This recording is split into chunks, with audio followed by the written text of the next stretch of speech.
We back. Welcome. It is raining once again. It's always raining in this world, I swear. It never stops. Okay, so we're gonna continue with the castle. I was working on the spire in the middle of the castle, so I guess we'll just continue with that. But we need to get stone for that, so we shall go do that.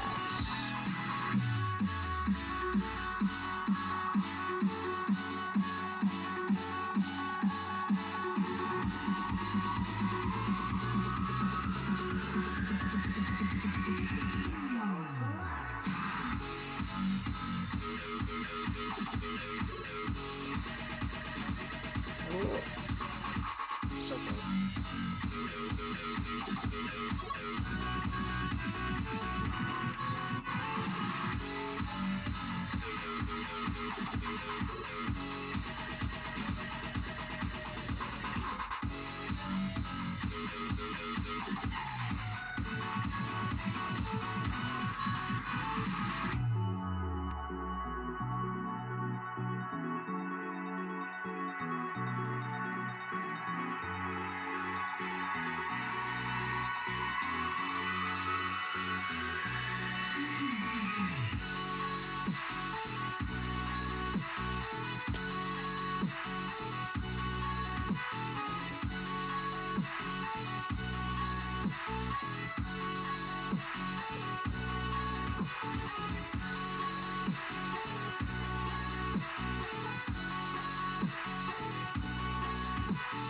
That's not.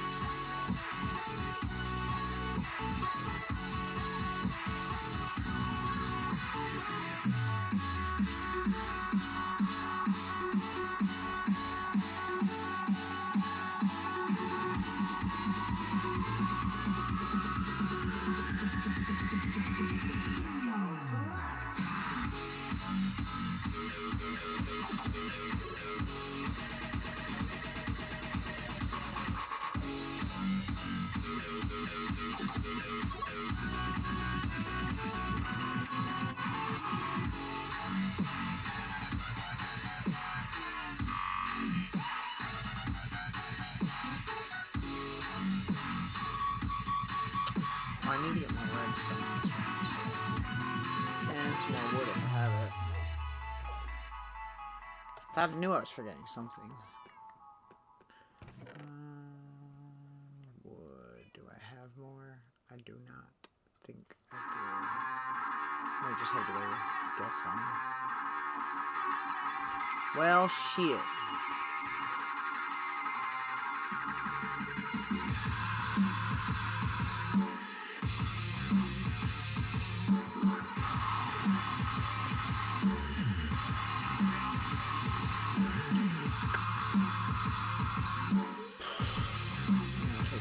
We are probably going to need all of these at some point.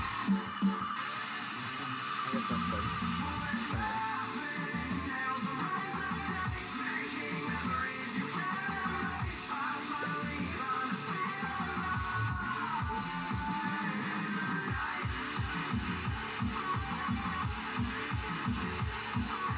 Oh, I remember. I need to take those maps to an update.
That's it, though.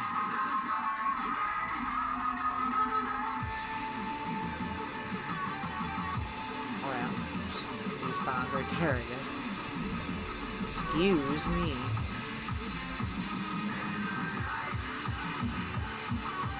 Oh, come on. Oh, come on.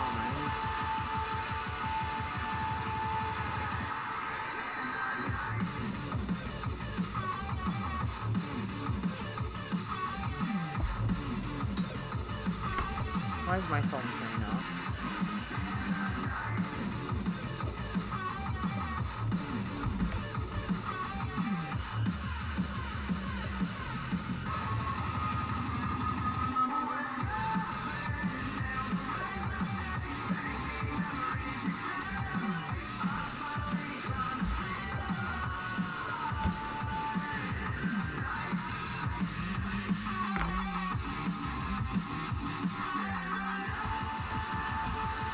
My phone would stand up.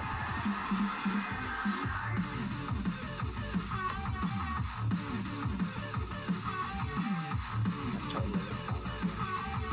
Oh no.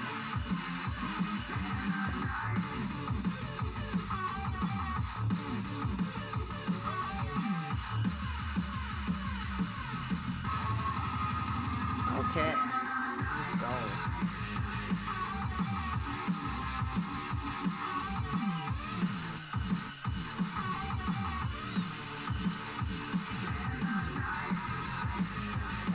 I just wasn't so far away. It's the worst part about it. I was gonna say that every time, but it actually bothers me. I wish we could use another roof. But, you know, Bedrock Edition.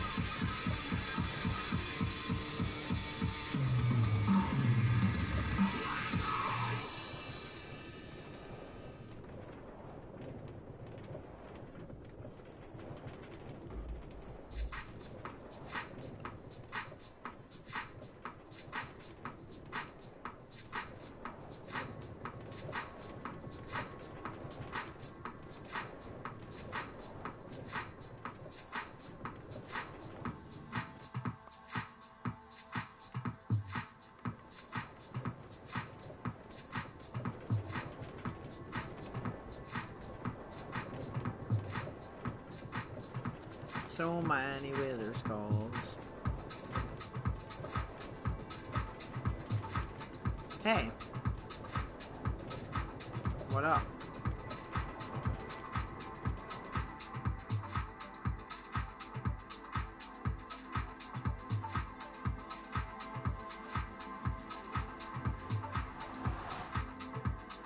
The music thing is working again, for some reason.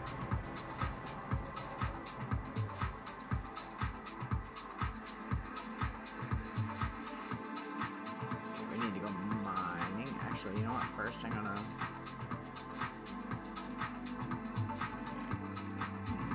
drop some of this stuff off.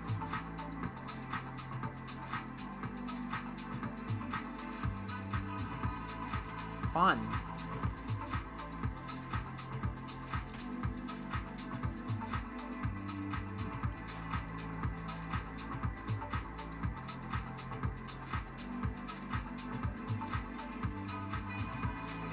Started building the spire in the middle of. Probably can see it.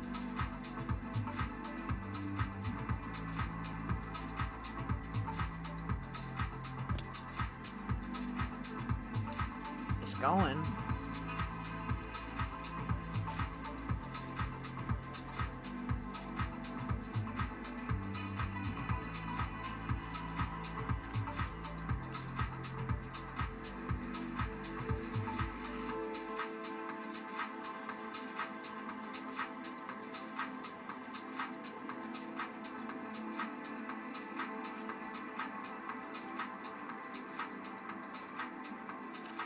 Yeah. I was working on doing the perfect circle. Well, not perfect, but, you know, doing a circle in Minecraft, so... I think I, got it. So that's just the first layer, and it's gonna basically get smaller as it goes up, you know? Let me see now. Where are we? I need torches. Sweet Golden Mining. Everybody's favorite, he said with sarcasm.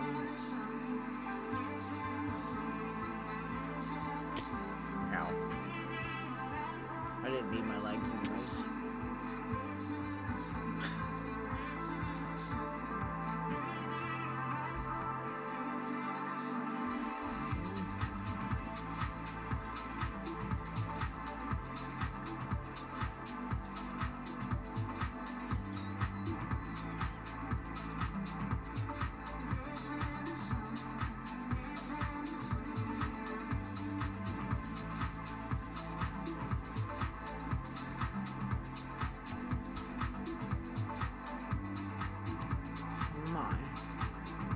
Sorry, just going through my phone. The activity feed. Trying different setups, but I'm not used to it. So, we shall see. I can't go down a single block here, can I?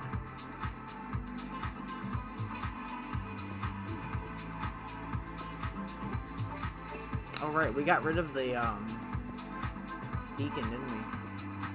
Shit. Oh well, we'll just mine like this is happening. Take a little bit more time, that's all. So I really don't want to go back and get the beacon. See, this is the exact reason why we need to do the wither again.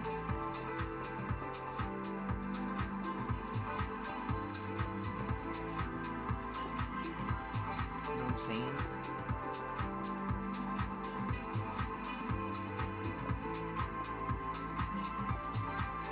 I suppose we could just go over closer to the conduit and get more, though.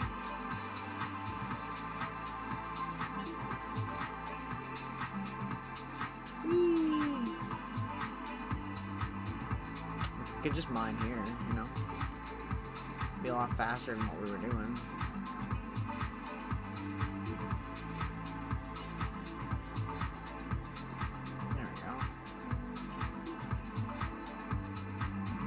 First part is that it's underwater, so all the blocks float, well, most of them, so it's kind of like an annoyance more than anything.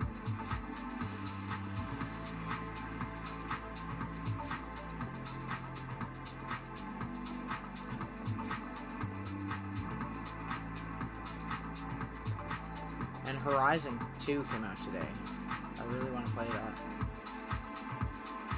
I did get paid today, too, so perhaps tomorrow. See what my finances look like.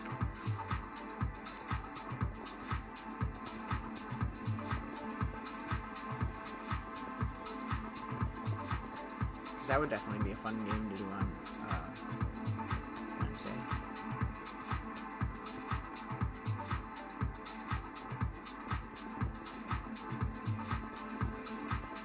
I was gonna say that it could be the first full playthrough that I've done since I started streaming, but that was Final Fantasy VII, wasn't it? Isn't that the only game that we 100%ed? Because I just beat the... Well, I had to beat some of it off stream because of the, stupid blocked cutscene crap.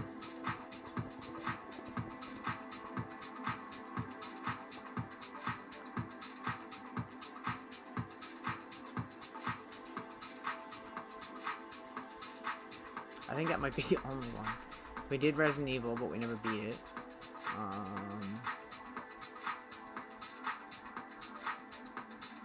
That game was fun, yeah. I enjoyed that game. Which for me means a lot because I wasn't a fan of the original game. Blasphemy, I know. But yeah, that's what I mean. I always liked the story of it, because I knew from friends that had played it, and I'd watched friends play it, and enjoyed it, but, like, I never actually had played the original version of the game and enjoyed it, because by the time I got to it, it was, like, PlayStation 3 era, and, like, the graphics and stuff just didn't hold up. And some games, like, graphics don't matter, I know that, and I collect retro games, so, like, I definitely agree with that statement, but I mean, it does affect your playthrough. I'm sure if I had played that when it came out, I would love it just as much as everybody else did, right? but I didn't, unfortunately. So it was cool to play not the exact same story, but a variation of that story with like modern day graphics, because yeah, it was neat. I liked it. And whenever they put out the next chapter shit, I guess we'll play that. They did like the little like side story chapter, but I don't really care about that. I'm not gonna rebuy the game just to play that. Sorry, Square Enix. Square. Sorry, it's not even Square Enix anymore, is it? Should be enough for a little while, and then we'll...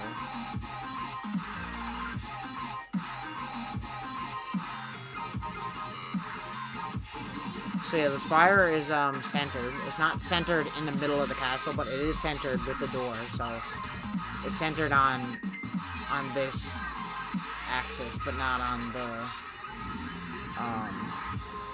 Y, I guess.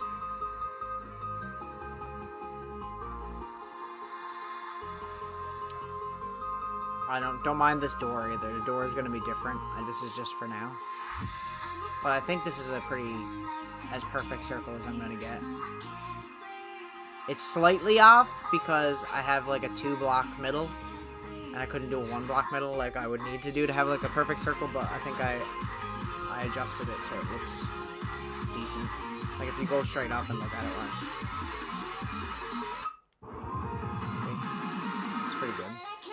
It's like slightly oval, but it's not like bad. Yeah.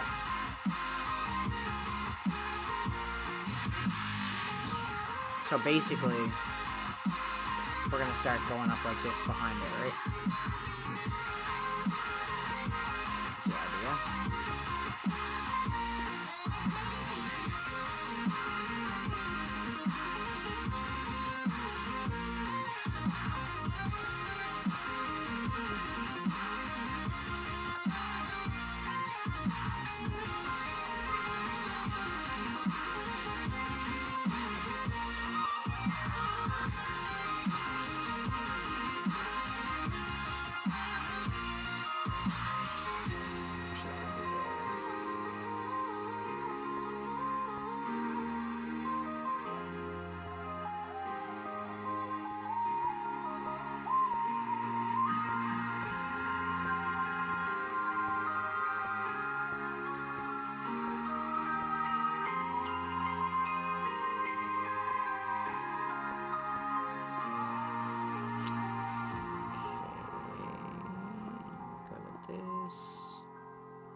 Certain blocks that we're gonna have to break, but I think that's the gist of it. I don't know if I'm gonna put lights on the back of it. I feel like maybe only on the front. I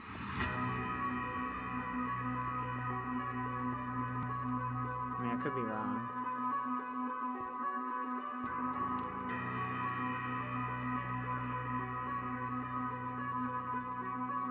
See, like, there's certain blocks here where, like,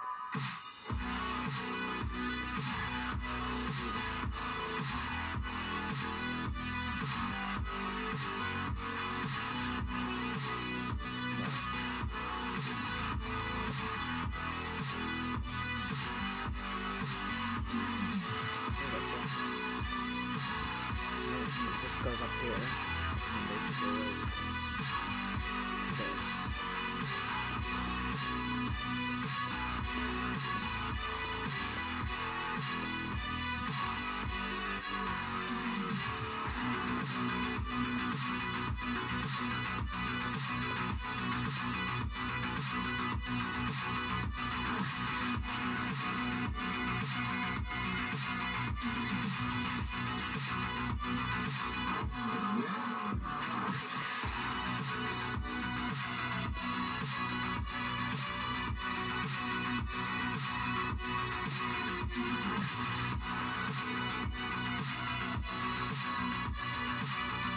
There's certain blocks that we have to put here, like there, because otherwise the step will like see behind it. Like, we're gonna have to shave some of these off later.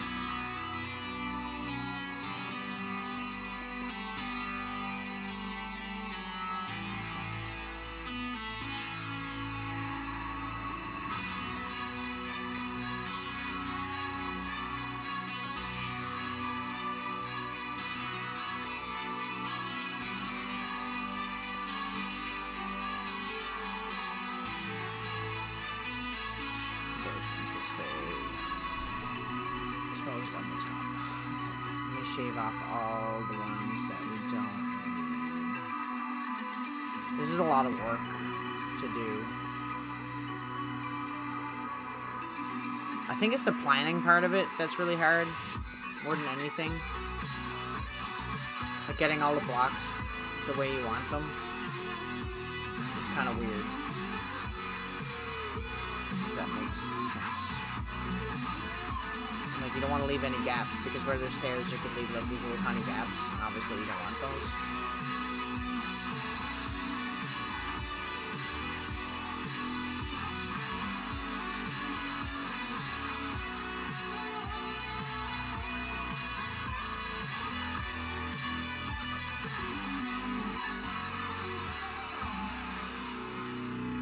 Thing is, too, is I got some of these that are, like, down below that we don't necessarily need.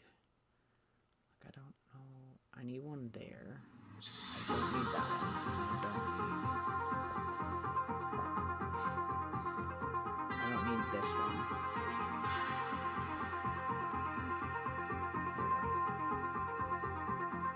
It's so hard to, like, see. There we go. We need that one. Need that one. Some of these I absolutely do need, right? Like, I need all those. I think the rest of those, we kind of need them there, so I'll leave them, I guess. Don't need these ones.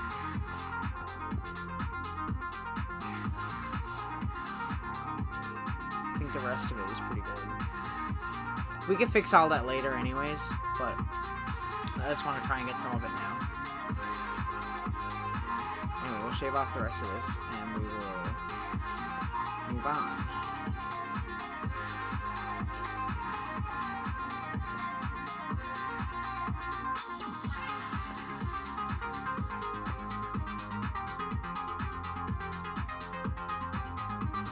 I'm gonna put some blocks here anyways, because I think it just looks better if I do that.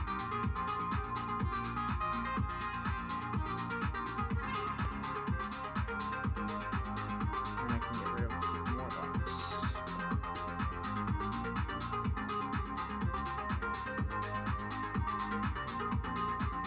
I think that's it. We don't need that either, do we? I don't need like any of these corner blocks, basically.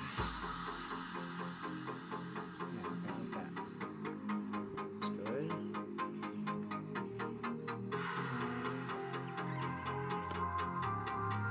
I'll leave those ones for now.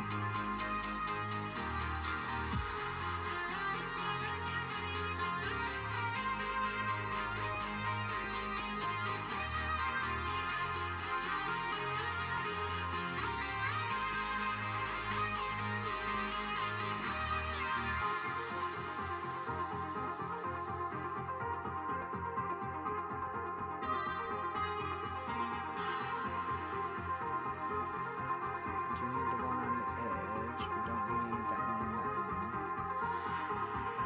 I do not know as much Sorry if this is human boring. relationships as I thought. I do not mean to be boring.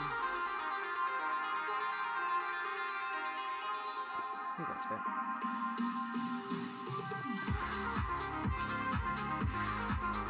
I have to go jump down and get all those blocks too.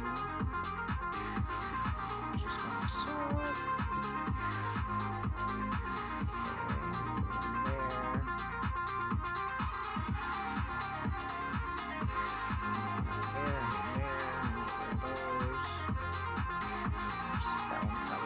Stay. This is so strange to do. It's like weird.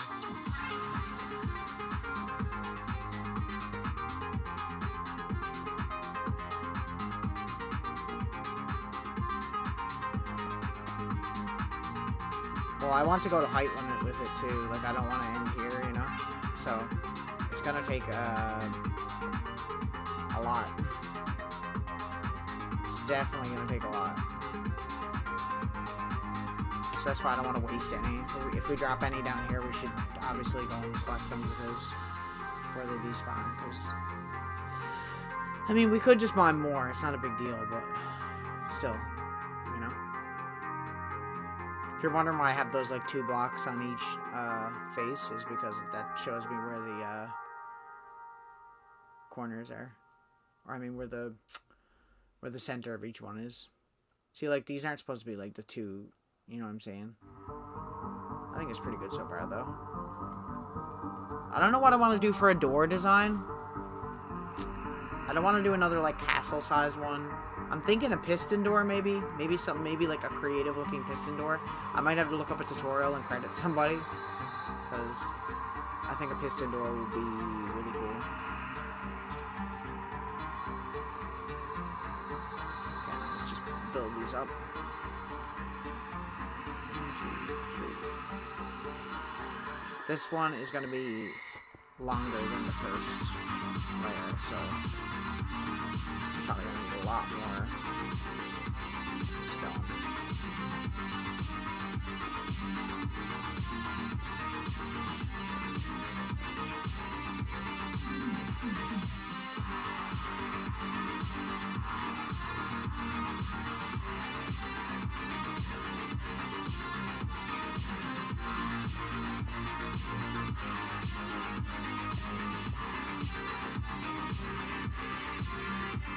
See, we don't need that one there, right? I'm fairly sure. We don't need those corner ones because you don't see them, you know what I'm saying? Like here too.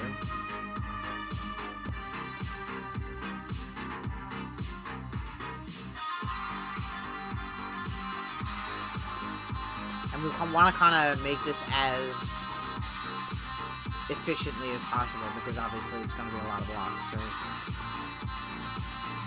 I'm not really worried about the inside yet. We'll figure out that later. I want to do a really big spiral staircase in here, but I don't know how to do that. So I'm going to have to learn how to do that. And on that note too, I mean, it shouldn't be hard to learn because I literally learned how to make a circle. I just looked up a circle chart, so I'm sure there's like a chart for how to do spiral staircases of some sort. I mean, I kind of did one in the towers, but it's not really a spiral, it's like a square, so I don't know how good that's going to be.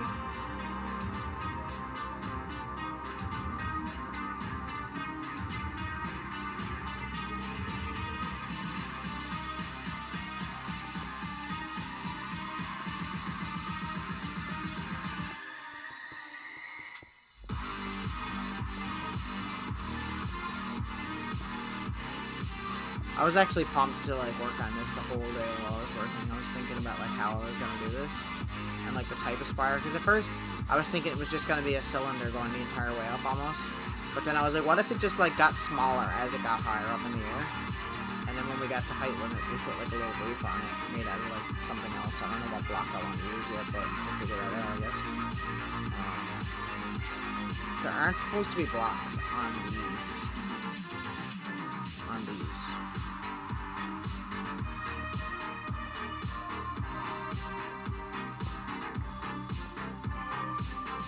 This is supposed to be part of the step, basically. So, yeah, like this. We're gonna have to fix that. Because I'm pretty sure those aren't covered on the opposite side. I could be wrong.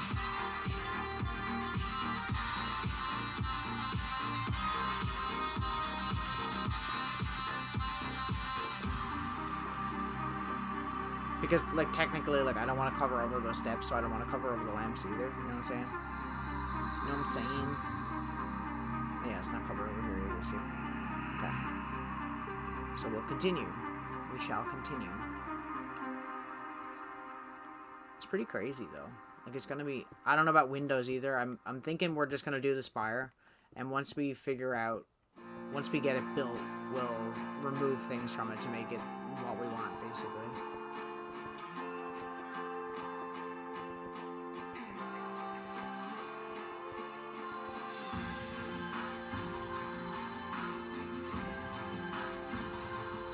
Yes. We know what you're saying. Like the Weird Al edited interview with Eminem. No I'm saying? Yes, we know what you're saying. Yes, I know what you're saying.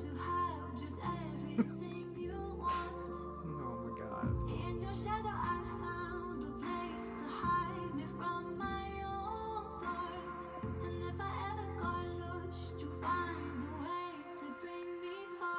I just stepped to breathe.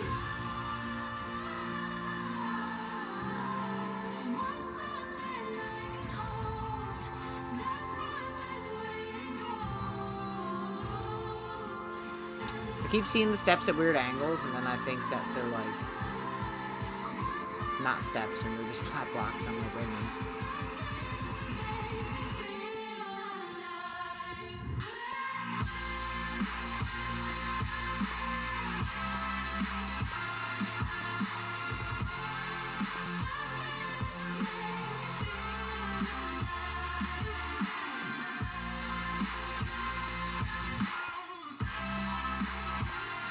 I've been playing a lot of that Yu-Gi-Oh game lately, Forbidden Memories for PlayStation 1. And I've been really enjoying that.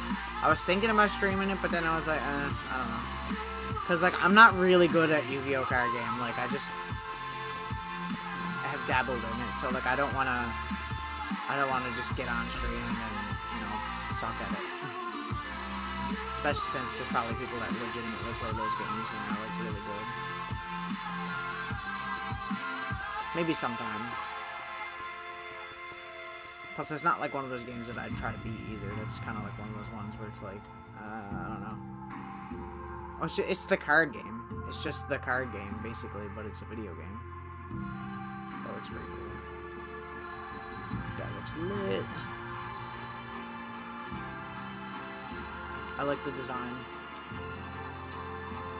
I'm kind of winging it going around like that anyway, so we'll see.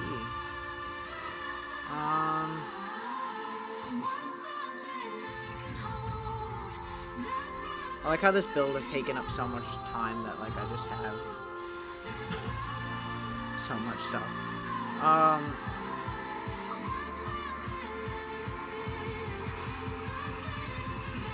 Let's just collect, I guess.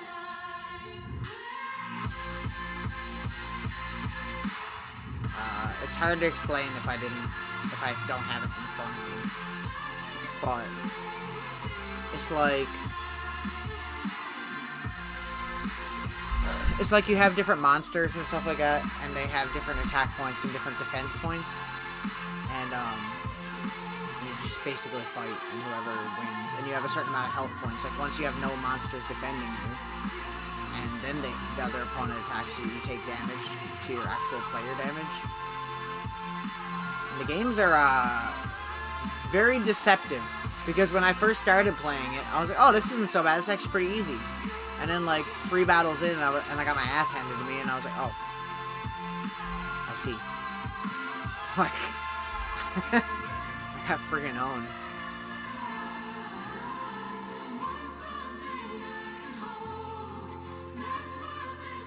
And basically, you play the game, and as you play for cards. So if you lose some of your cards, and you have to, like, get better ones. But if you win, you get the person, your opponent you're going against, like computer, or if it's another player, you can do 2-player, and you can win their cards, basically. So you're trying to win opponents to get better cards to be able to win easier, if that makes sense. I used to actually play the card game itself, but not for very long. I'm not really into stuff like that much. Like, I still have all my cards, but, like, still, I don't really, you know, it's just not my thing anymore. I don't have the patience to sit down and play a card game. Or the attention span, for the most part. Like, the video game is different because it's animated and flashy. I'm a child. It's like a storybook. Like, I'm like a child. I need pictures, okay? I can't just be playing with cards. I need picture book. But yeah. It's pretty fun. I was enjoying it. I'm probably gonna play more of it. More than likely.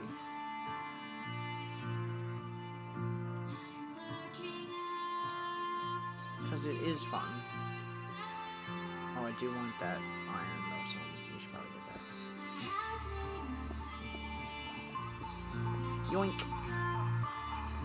But yeah, it's a good game.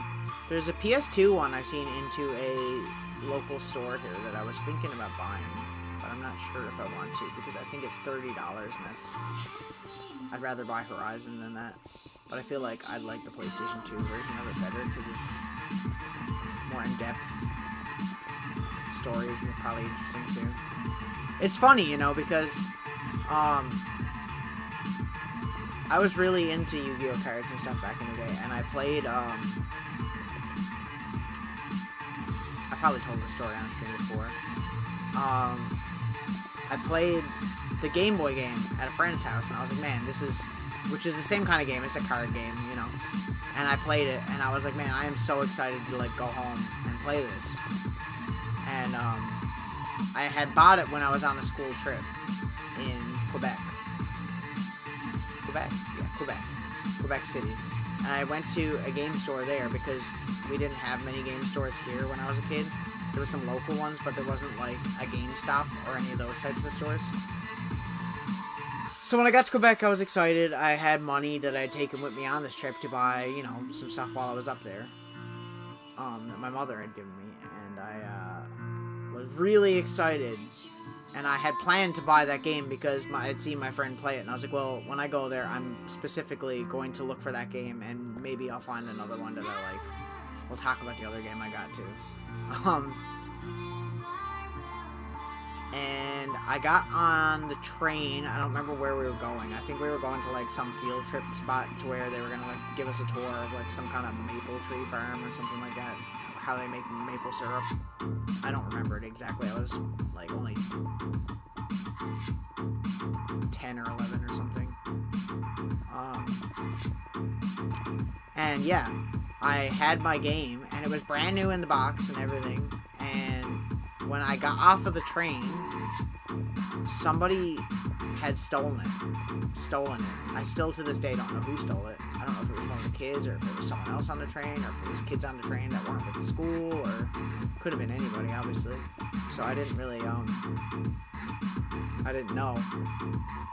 Unfortunately, that was super fucking disappointing. I remember being so upset when I was a kid. I was rotted about it. Like, ruined the entire rest of the trip for me because I was literally, like, just like, damn, like... Because I had, like, you gotta understand, too, this was, like, a brand new video game, right, at the time. So I had paid, like, like, a good chunk, if not all of my money that I had taken with me to buy this game. And another one. And I still had the other one. But, yeah, I was pretty upset when I was a kid. I have that game now, but I bought it years later. But, yeah, it's, that memory always stuck with me. The other game I bought was a PlayStation 2 game, which had just come out at the time, which was... a Jaws game. Like, they made a video game for Jaws. I know, weird. Because, you know, it's like, what, like 30 years after the movie came out? But they made a video game for it, and, yeah, I bought that. And that was the game I took home with me. And unfortunately, that game is freaking horrible. It is not a good game. Like, even remotely. I don't even think I own that game anymore. I feel like I sold it, maybe? What did I just drop? I just threw my pickaxe. I think I sold it a while back, and I never did rebuy it. I mean, if I seen it in a thrift store or something, I'd probably buy it, but I don't think I would ever pay, like, top dollar for that shit.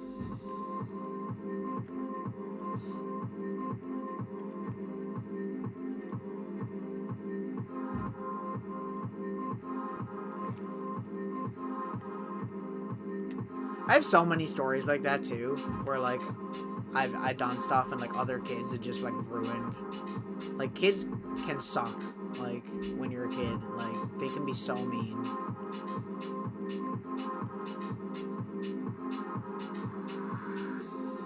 Even the ones that, like, aren't bullies. I mean, I was a shitty kid to other kids, too, I'm sure. I specifically remember, being, like, elementary school. I don't even know how old I was. I had to be, like, 7 or 8, and I remember this kid lent me one of his toys, and I don't think I ever gave it back to him.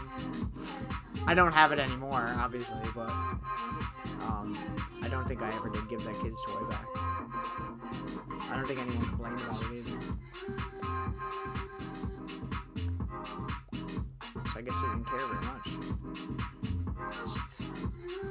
Because it wasn't like a thing where he asked for it back either. I just didn't give it back.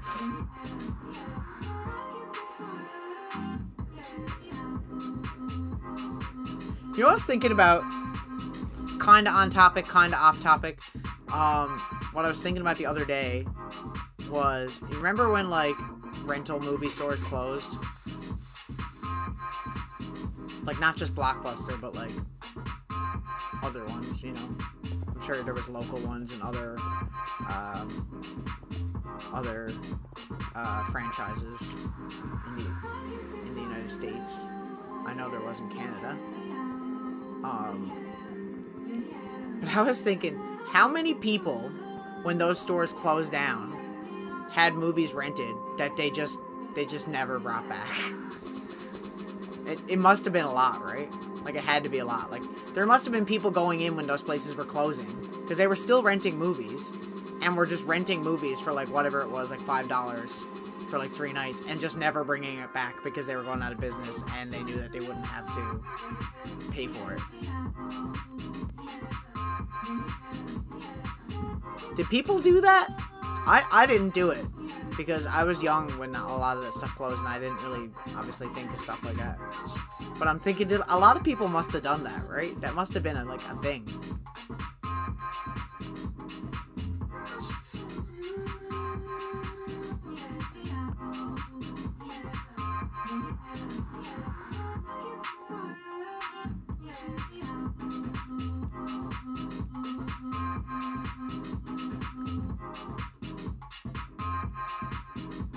Like, I'm sure there's plenty of people that did it.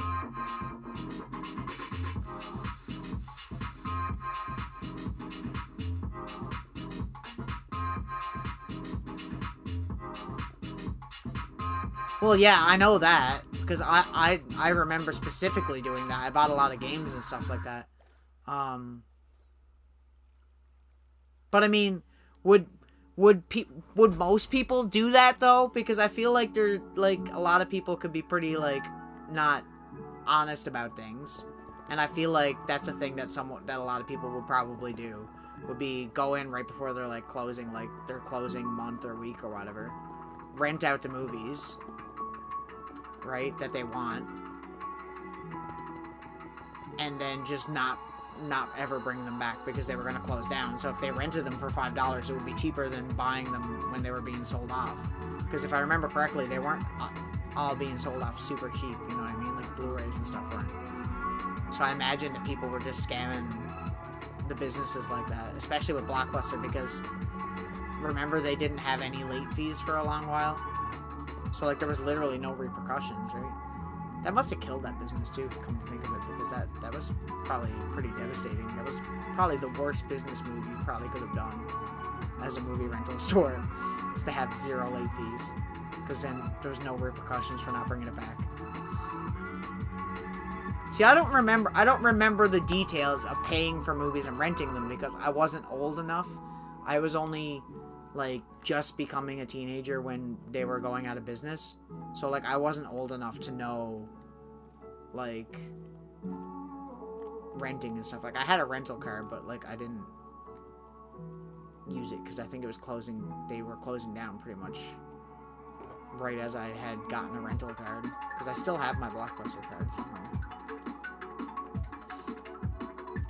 But I was just thinking about that the other day, and I was just like, did people do that? People must have done that. Like, they had to. There's no way. That just seems like such a thing that, like, people would do.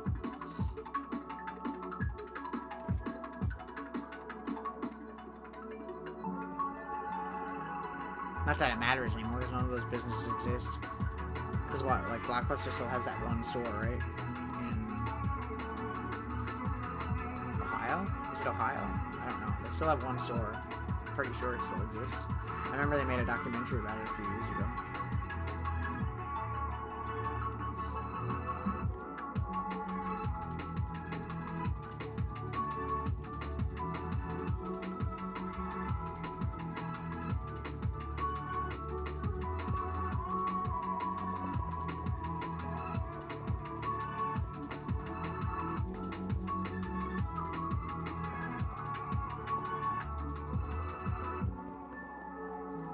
Yeah, I got a lot of my games from Blockbuster before they closed. My only regret was that I could have bought, like, display cases and stuff, because I remember they were selling them off, and I didn't. And I remember thinking, oh, like, oh, they're, like, selling them off on clearance, like, they need to get rid of them, but they're still selling them for $100, and I'm like, man, why didn't I do that? I should have done that. That would have been so fucking cool to have my collection in, like, a Blockbuster, like, PlayStation, like, cabinet, like, a nice, one of those glass ones with the keys and shit. I feel like I'd love to have shit like that. I always wanted one of the Sega ones. Well, we rented movies, we just didn't a whole lot. I remember, like, it was literally a thing for me and my mom to go to, like, the movie stores and just look through the ones they were selling off for cheap. Because I remember they always had, like, not the actual DVD case, it was just, like, you know what I mean? Like, it would have the cover and everything, but it would have, like, the Blockbuster cases, which I guess had those, like, security, like, lock holes in the sides of them. And I still, to this day, have a lot of movies with that, because we bought them on clearance when they went out of business. And more so, when I got older, there was one business that was still here, after Blockbuster, and it was, I don't think that it was in the United, I think it's a Canada-only company, but it was called, Jumbo Video, and they had, like, an elephant for their, mascot. And when you went there, you could get free popcorn and wander around and eat your popcorn while you were browsing movies. So a lot of people used to just go there to get free popcorn. But, yeah, I remember buying a lot of video games from there when they went out of business. Because that was around the time where I started collecting video games again. Because I had sold all my games when I was a kid because I was like, oh, I'm not going to need any of this anymore. I'm getting the new, better consoles. Why would I want this old shit? And look at me now, right? But,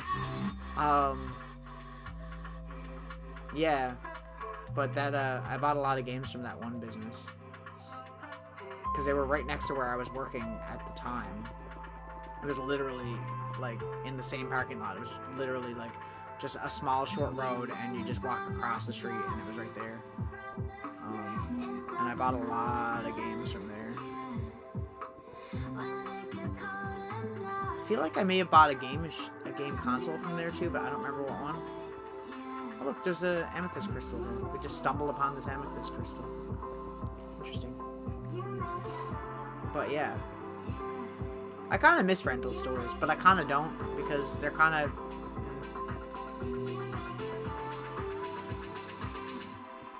I think the funniest part about all that stuff was that Netflix had offered Blockbuster to strike a deal so that they could be, like, in a joint, like, benefit, whatever. So, like, they'd be working together. And Blockbuster turned it down. Which is fucking hilarious now, because that was, well, boy, was that a poor decision. Because they basically took over.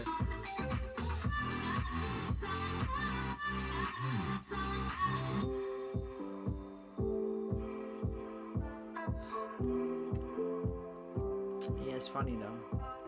I miss the Jumbo Video one more than Blockbuster. I wasn't like a real big fan of Blockbuster because they were kind of a not, I don't want to say not a friendly company, but they weren't like, you know, it was like the company that came in and took over all the like mom and pop shops, you know what I'm saying? Why is it replaying the current song? Excuse me 1 second here.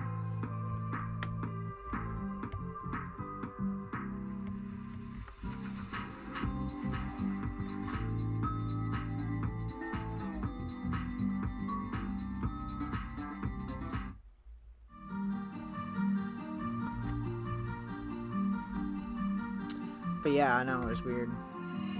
I did not. Because I remember seeing that and Redbox or whatever. Is that what it was called? Redbox? They're like the vending machine things. I remember seeing stuff like that and being like, oh, this is stupid, like, this will never catch on. Which, to be fair, it didn't, because they moved to, like, streaming. Streaming became the thing, right? As soon as streaming was, like, a viable option, everybody moved to streaming, right? I mean, I'm literally doing it right now. So, like, and plus the fact that I think YouTube and stuff was, I mean, YouTube started, what, 2006, maybe? Was it 2006? I think it's 2006. And I don't know when Twitch started, I don't remember.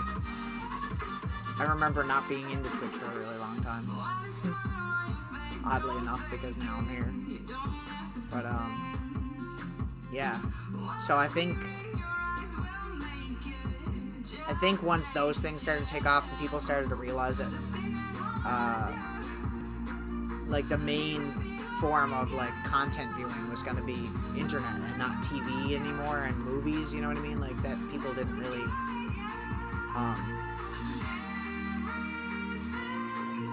care. So I guess a lot of things just kind of moved to suit whatever platform people were more interested in. Like, you see a lot of TV stations now are really big on YouTube, right? Like, you know, like, even, like, the talk show crap, like Jimmy Fallon and all that shit I hate. It's taken over YouTube, right? Like, YouTube used to literally be about, like, these independent creators, and that was what made YouTube great, in my opinion. And nowadays, they put so much, like, celebrities have YouTube channels, and it takes away from the other creators, you know? Which is why I kind of got sour with YouTube even being on there. It's part of a reason. I don't know. Like, I still like it, but it's not what it was. It really isn't. And there's so much censorship and stuff going on over there that it's like, I don't know. I understand a little bit because of, like, ads and stuff, but, like, yeah, it's so strange to me. I never did that. That wasn't a thing for very long, really, was it? That was, like, maybe, like, a year or two before, or was it longer than that? I remember seeing, like, Redbox and Netflix vending machines outside of Walmart, and thinking it was the weirdest thing. Like, why would you rent from a vending machine when you could go to, like, Blockbuster? But at that point, I wasn't really watching movies. I was already, you know, fully immersed in, like, YouTube channels and whatnot. You know, like, I was watching the OG YouTubers at that point, like, Equals 3. You know, I don't know if you know. You probably don't know who any of these people are, but they were very big at the time. And Smosh, and they still exist, but it's not the same. And then when PewDiePie came out, I remember I started watching PewDiePie when he was just starting. His first video was Minecraft, believe it or not, which is funny, because that's very old.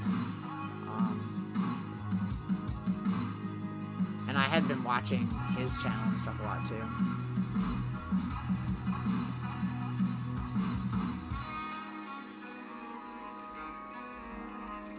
Do you remember, did you guys have, like, Columbia House? Do you remember that? Where you'd, like, get, like, discount CDs and, like, free CDs for being in the club and shit like that?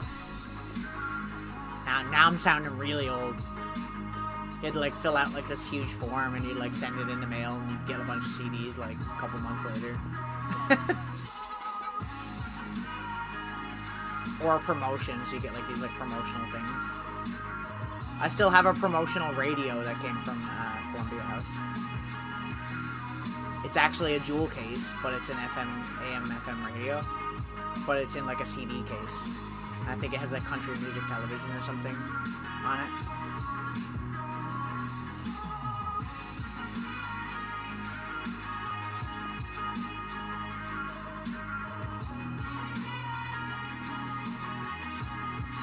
It's pretty cool. It'd be cooler if it didn't have country music television on it, though.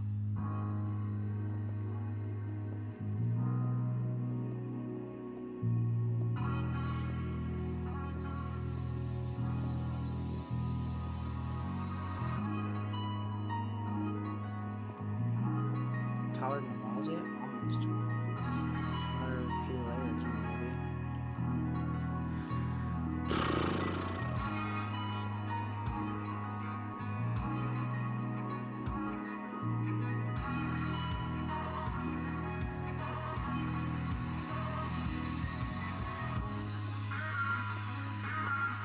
There used to be a rental store here where I live, actually, and it was like a home-owned one. It was just this couple, and they had, like, in their house, they had, like, a separate room where they had turned into a storefront. And they were renting movies there for a long while, and you could buy pizza there, too. But, man, we were renting movies there for a long while, come to think of it. I only really just thought about that. It was a very small movie theater. Like, they were going to, like, Walmart and, like, buying the movies and then renting them out, right? Yeah, I don't know what that is, though. I'm sure it was, though. There was a lot of that stuff at the time. I think I got one of my first CDs I ever owned, which wasn't from my money, but I think from Columbia House, which was R.E.M. Losing My Religion. Well, the album. What's that album? Time? Is that what it's called? Time? Such a good album. It's probably the first bit of rock music I ever enjoyed, period, ever. And I know I've told this story on stream before, but when I was younger, I was really into the Red Hot Chili Peppers. It was like really the first rock band that I really got into was them and like AC/DC. And I remember listening to Red Hot Chili Peppers. I remember By the Way came out, that album. And I remember I went to a place called Future Shop. I don't know if that existed there. It's kind of like Best Buy, basically. And that was the first CD I ever bought out of my own money. And I remember my mother bought a CD when we were in there too. And she bought like a Led Zeppelin's Greatest Hits. There was like a two thing. There was like one that was the early days and one that was the latter days. And the first early days one was the one she bought. And she was listening to it in the car on the way home. And I wanted to listen to my CD. And I was like, Mom, why are we listening to this freaking old people's music? Like, I don't want to listen to this crap. I was calling Led Zeppelin old people's music, and like here I am nowadays. I'm playing like grunge rock and groove rock.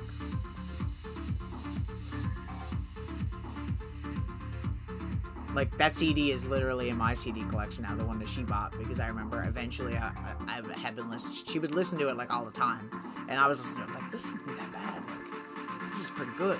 And I'd basically just steal all of her CDs and all of her vinyls. I'd just steal everything and just listen to it. I like all of my mom's CDs and shit over the years. I've just like totally robbed. Like, and I would have never gotten any of my music taste if it wasn't for my mother, because I'd listened to. I mean, she introduced me to Prince. She introduced me to R.E.M. She introduced me to the B-52s, the Talking Heads. But she was really into like punk and new wave. That was her generation. And Black Sabbath. Black Sabbath was a band that she used to listen to, and my grandmother wouldn't let her listen to it because it was the devil's music, you know. I don't mind Chili Peppers. I'm not the biggest fan. I just I say this sounds so controversial. I just think that a lot of their music is kind of samey, and it's not really a thing for me. I don't know. Plus, I like weirder music, and their music isn't really that weird. It's kind of just like pretty straightforward funk type, you know. Not all of it's funk. I like their earlier stuff a lot more than their later stuff, honestly. Like before they were doing like a lot of the singing, and it was more like, what's the word? Yelling. But I do like that album a lot. That is an album I really enjoy. And that's the first album I ever bought out of my own money. I know what the other album I bought out of my own money was later on, because I got it from like a record store, like a used record store downtown here, and it was Metallica's "And Justice for All." What's the other album I bought? Because, see, I started out being really into new wave and like, grunge rock and stuff, because that's what my mom had been listening to, and then when I got older, a lot of my friends were metalheads, and they were very into heavy metal, and not all metalheads are like this, but there's certain groups of metalheads where it's like, you can only listen to metal, and if you listen to any other music, it's trash, you know what I mean? Like, none of this music is good, like, it has to be metal, or it has to be, like, from the creation of metal, like Black Sabbath, or, Judas Priest, or, like, earlier bands that kind of, like, influenced metal a lot. But yeah, they'd be like, oh, Nirvana, ugh, what a disgusting band, like, they don't know how to play their instruments at all, they just play random notes, and everybody loves them because they play these songs that are made up of 3 chords, and I'm just like, for years, like, I just dealt with being around people like that, and, like, being forced to listen to whatever music they thought I should be listening to, which, to be fair, I got into a lot of metal bands that I still like to this day that way, but I could have been listening to the music I enjoy listening to right now for years. Years, you know what I mean? Man, this like lags when you go. I think one more layer should be fine, then we can move in like we did the other one.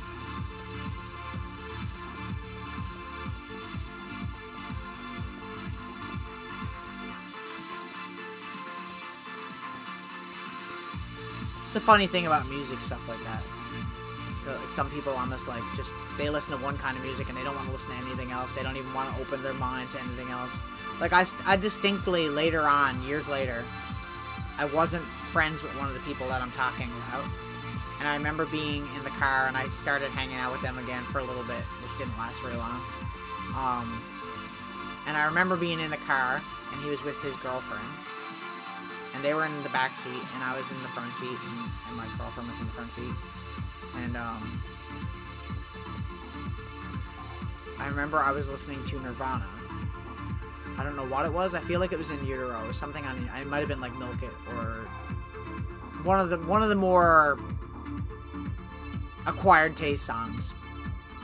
Or Scentless Apprentice, or something like that.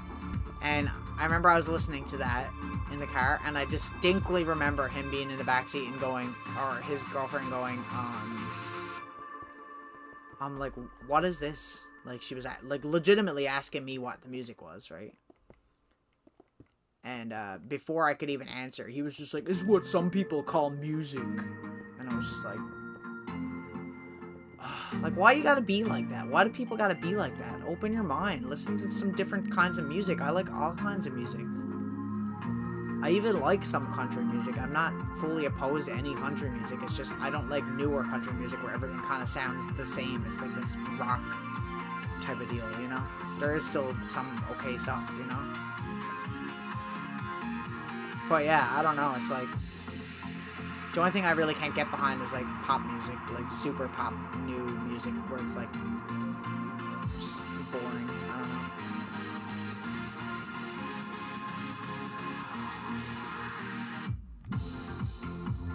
Okay, we're officially taller than the castle now. Now we just need to start doing another layer. Like, I don't get that.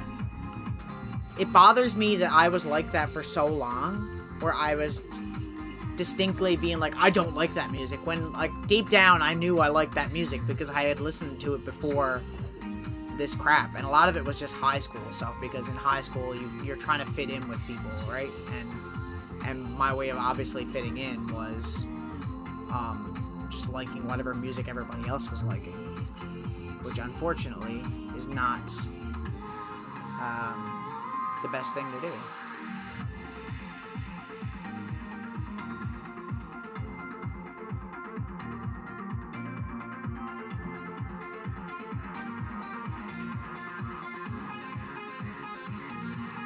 It's always good to be open-minded to music. If you listen to it, you give it a chance, you still don't like it, fine, right? That's the way I look at it. If you still don't like it after you've already listened to it, then don't worry. Then that's fine. That's fine. You don't have to like it, but at least give it a chance. You know.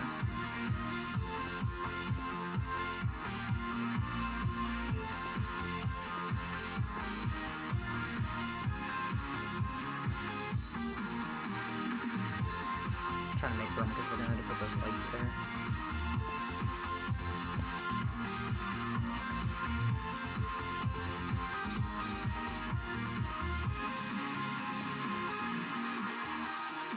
Yeah, I don't get that.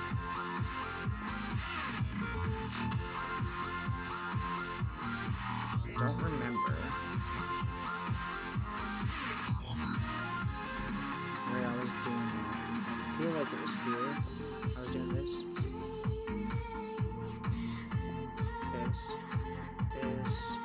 Like this, and then here was, I think, where I started to do the facing this way.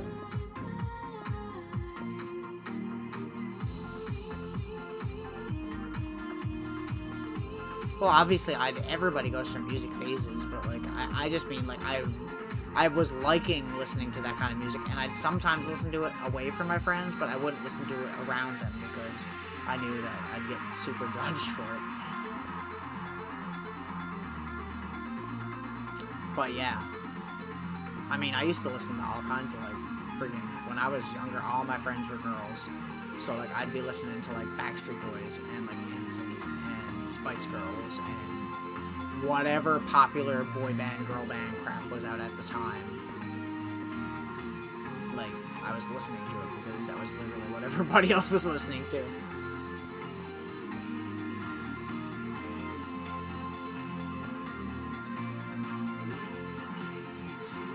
Do you think I should put the lights on both sides, or do you think I should just leave it on the one side?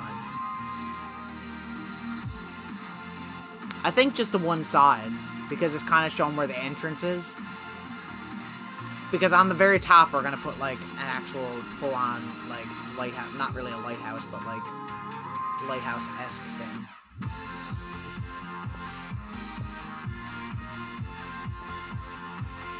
Back.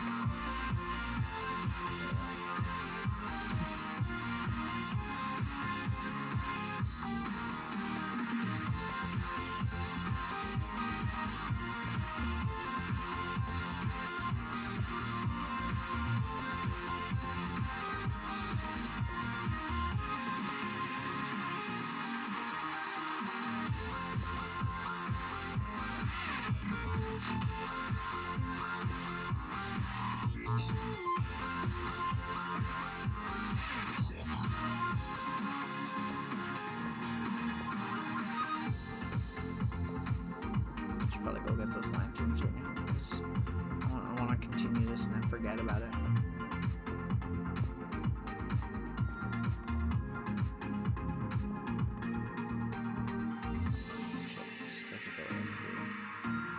Also, that's wrong.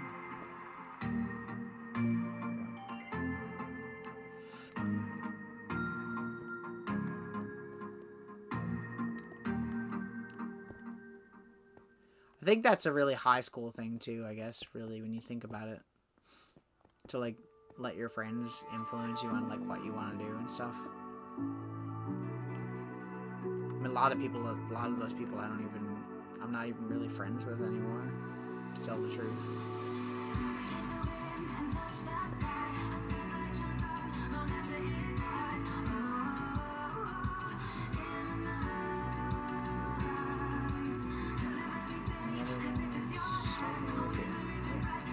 That's it, I think, though. Okay, so go get the lights.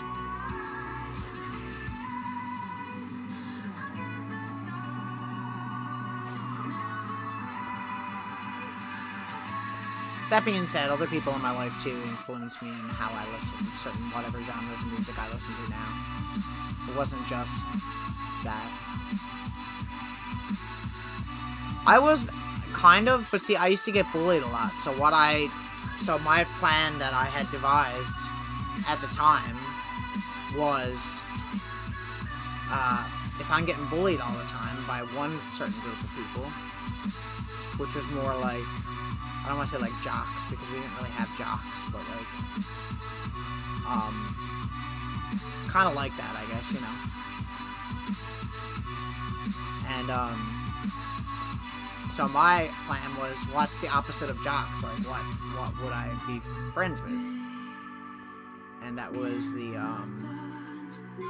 that was like metalheads, you know, metalhead slash goth type, you know, like they'd all hang out together pretty much in our school. So yeah, so I basically just like befriended them and used them as kind of like protection, I guess. Not that that's all it was, because I did grow to be friends, but I mean that's kind of how it started, you know. It was kind of like, and I think they had the same kind of thing going on too, right? It wasn't just me. It was literally like a thing where everybody in that group, we were kind of like a group of misfits to a point, you know. Because we had the one guy that was like a super metalhead. We had this like redheaded kid that wasn't super popular and stuff like that. And then we had like, you know, me. I was really short and really chubby at the time. So I used to get made fun of for being short and being very quiet. I was a very quiet person. And yeah. And then we had like we had a couple different people. We had a kid that was really into like new metal at the time, and I don't know. So we kind of had this little group of misfits that we were like all friends or whatever. And I mean, like if they wanted to hang out nowadays, I'd definitely be down to hang out, but like not likely. I don't have anything against them or anything like that. I need to cover up all these parts where there's holes.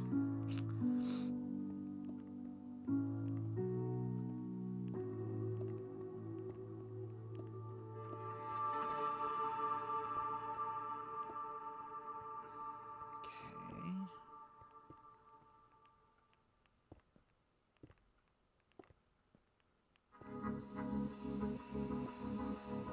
It's just funny to think about, you know, because it's like everybody had like different ways of coping with high school, and a lot of people always go like, "Oh, I miss high school. I had such a good time." Like, I don't miss high school at all.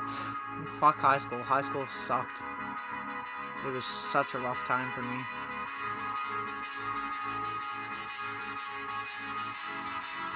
I've talked to them since. I've hung out with them since. We've had like little like reunions of, not high school reunion, but like our group reunion. And you know, it's okay, but it's kind of awkward now, I guess, really, right? Because it's not like we're all different people. We're not what we were then, you know. We've all grown up. Some more than others. Some in better ways than others. But that's it. I don't. I'm not friends with any of them for no apparent reason, you know.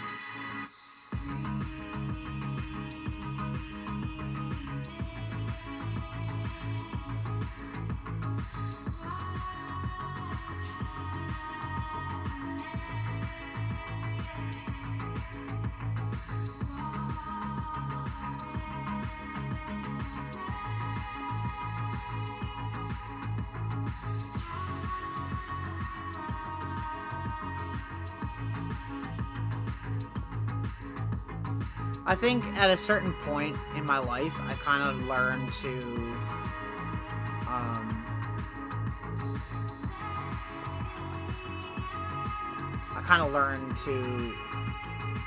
don't give people the time of day that didn't appreciate me being there. If they don't appreciate you being there, then don't stick around that. You know what I mean? It's not worth it.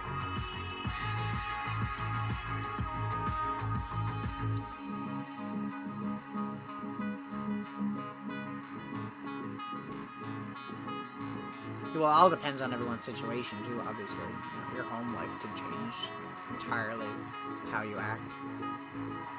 I mean, one of the dudes in like our group of friends was like did not have a good home life.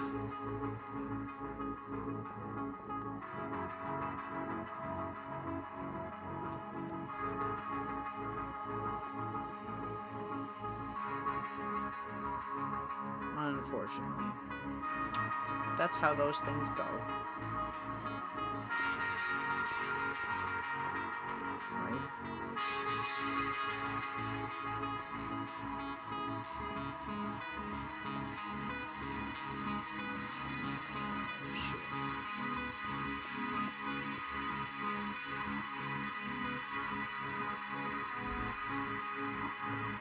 Okay. We're getting somewhere. We're getting there. We're almost there.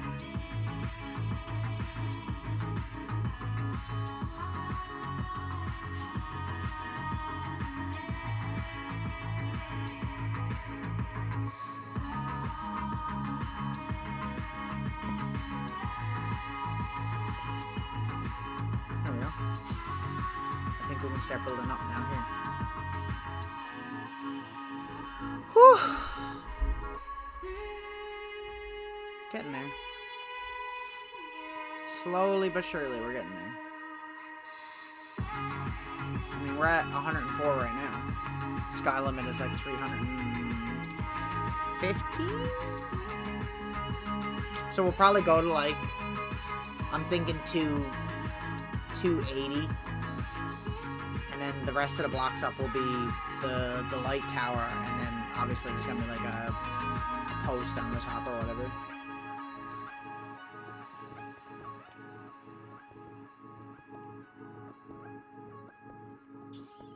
Yeah. Me too. As stressful as adulting is, I agree. At least I can be myself, and I like, my thing with that shit is like, I wouldn't want to go back and do that again. High school was not fun for me, but I don't regret high school because it taught me lessons about who you should trust, what kind of people you should have around you.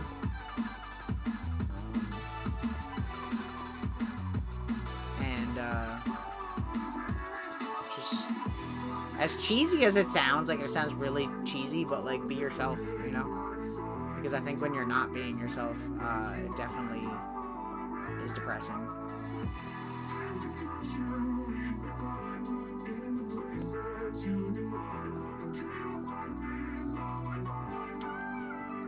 What's a good? Having a lot of friends isn't necessarily a good thing.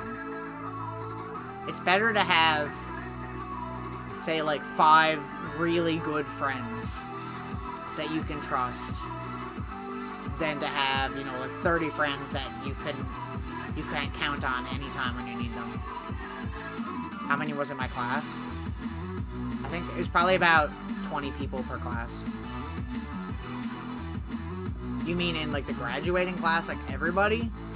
I have no idea. I have my yearbooks somewhere. I've kind of hidden them because I hated the way I looked in high school. I'm so glad that when I got out of high school, the medication that I was on really helped. Because I had hypothyroidism, which is where your thyroid doesn't work. And it was making me gain a lot of weight, which is why I was like chubbier in high school. I wasn't even eating a lot. It was nothing like that. I just couldn't lose weight. It was impossible. And I wasn't growing either. I have no idea. It was a lot. The school that I had went to was one of the bigger ones in my area. And obviously there aren't huge schools here because, you know, it's only, I only live in a very small island.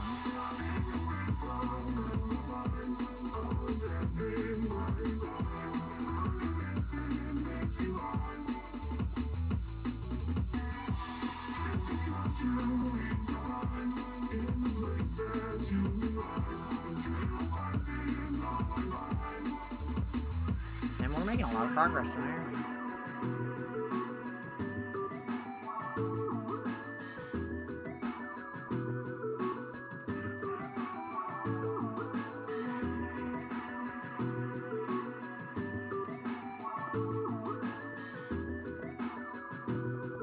No.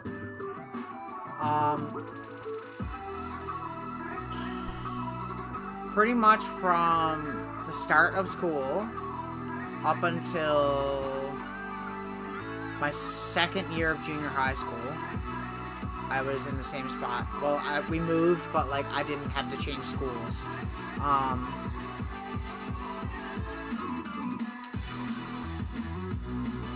and then in my third year of junior high school, I had to move to a new junior high school because we had moved to where I currently live right now,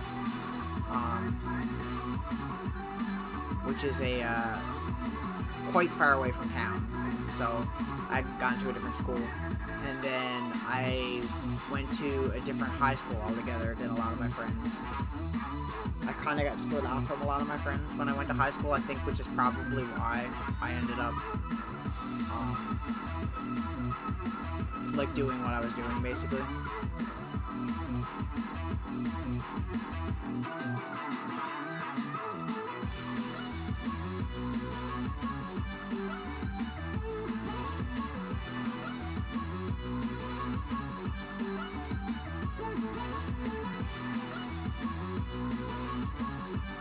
That looks cool, though.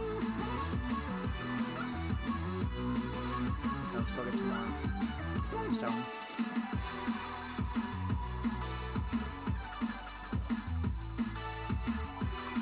Ooh, look at all the glow squid. I need glow ink.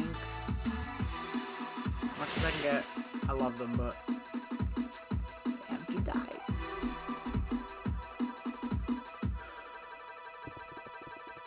I was gonna say something else about high school. I don't remember what I was gonna say. I think it's funny nowadays when you look back at high school, or like I work with younger people that are just graduating high school and stuff, and they take it so seriously. And it's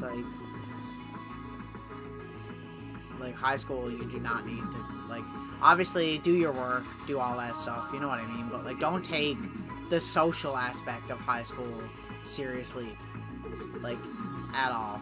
Don't even, it's not worth it. You're stressing yourself out over nothing.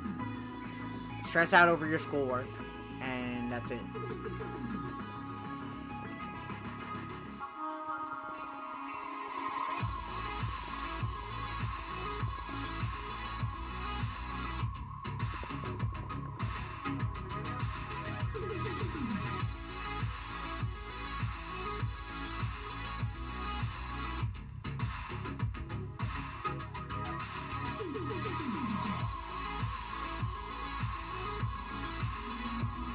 I'm just gonna like uncover this entire geode.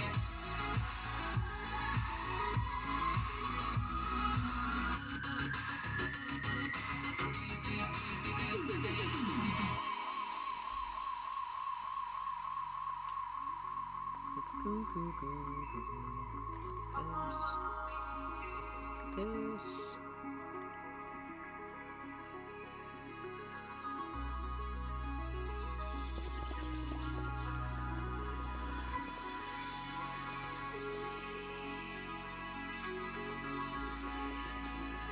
I think like college and university obviously is way more important. I do have band tomorrow. I don't know what we're doing though. I feel like we're probably gonna practice because we have a show coming up again. Supposedly, fingers crossed, because I really want to do a show. Like, really.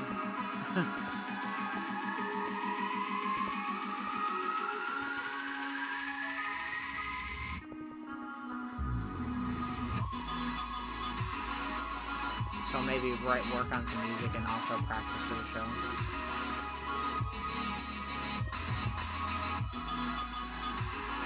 Mike actually wrote this really cool guitar riff. It's really Alice in Chains style.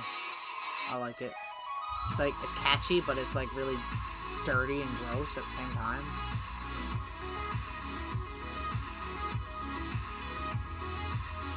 I think writing Alice in Chains type music, that's like that's the blend you want. Unless you're gonna, like their first album, not so much, but I mean like Dirt and after that.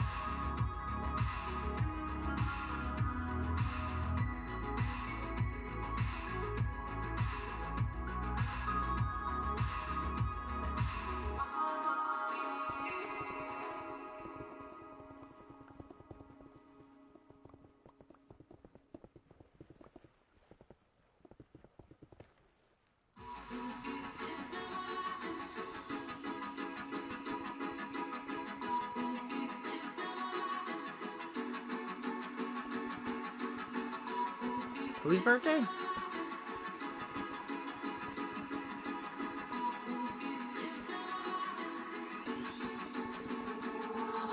Oh, Kurt's. Yeah, maybe. I mean, that'd be easy. We do a lot of Nirvana covers. It'd be cool to do when we don't usually do them. It's so funny when I was going through my computer, and even when I was sending you stuff even, so much shit that I forgot that we had recorded. Like, a lot of those people I'm not friends with anymore, so it's like kind of weird that way, but, it's so weird finding like old music stuff, but I mean, we can still do that with the current band, right? Because, in my opinion, we're better now than we were then. We could probably do things a lot more accurate. I have a better sense of how different Nirvana type stuff is played. I find playing Nirvana is like the kind of thing where you don't want to overthink the playing. You know, just play it. It's not complicated. They never played it the same live, so I never worry about playing it the same. That was... Most of those videos were filmed in my shed, literally on the side of my house. That's where we used to jam. We soundproofed it, and, well, kind of. We had, like, baby room insulation soundproofing and acoustic pads. We did whatever we could to try to make it as quiet as possible, because obviously a small wooden shed is not an ideal jam spot in a neighborhood where everybody complains about noise. My neighbors suck. Yeah, so, that was before Mike and everything, obviously, because Mike has his own jam space, which is the best, awesome shit ever. I love it. It's like having our own studio, basically. It's so much more freeing. But yeah, we used to record in the shed, and man, it was like nightmarish. In the wintertime when we used to record there, it was like brutal because it'd be so cold. I'd have to shovel it out before everybody got there, right?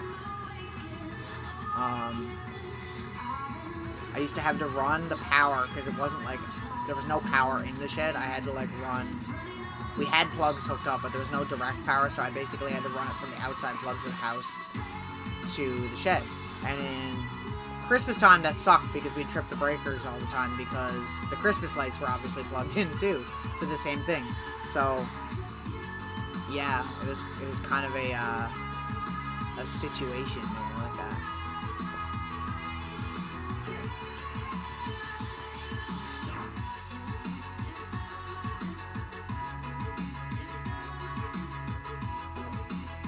So I used to have this like small, like, you know those like cheap, like small ass heat lamps, like the ones that you like, you just plug in and they're like these, they look like a fan but it's a heat lamp. I used to have like 2 of those going, which obviously use a lot of power. And yeah, we used to just jam there basically. We had our own mixer. I still have the mixer actually. Yeah. That's the mixer I use for my solo stuff now basically. It's a portable mixer. It's meant to be taken to like shows and you can record straight to a mixer and get like really good quality, but it's a lot of setup, so we generally don't bother with that shit because you can get just as good quality nowadays with like a camera or like the camera that I have.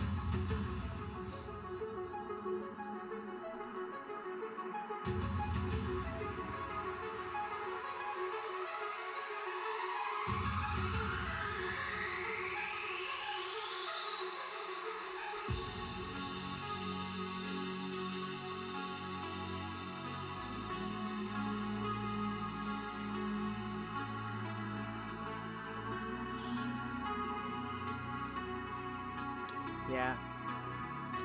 Fun times in that shit. You can see all like the Sharpie drawings all over the wall. That's all Aaron. That's all Aaron's fucked up mind. I love him. That's why I want his artwork like that shit to be part of the next album, because I think that it's more intimate and it's more us because it's literally done by us.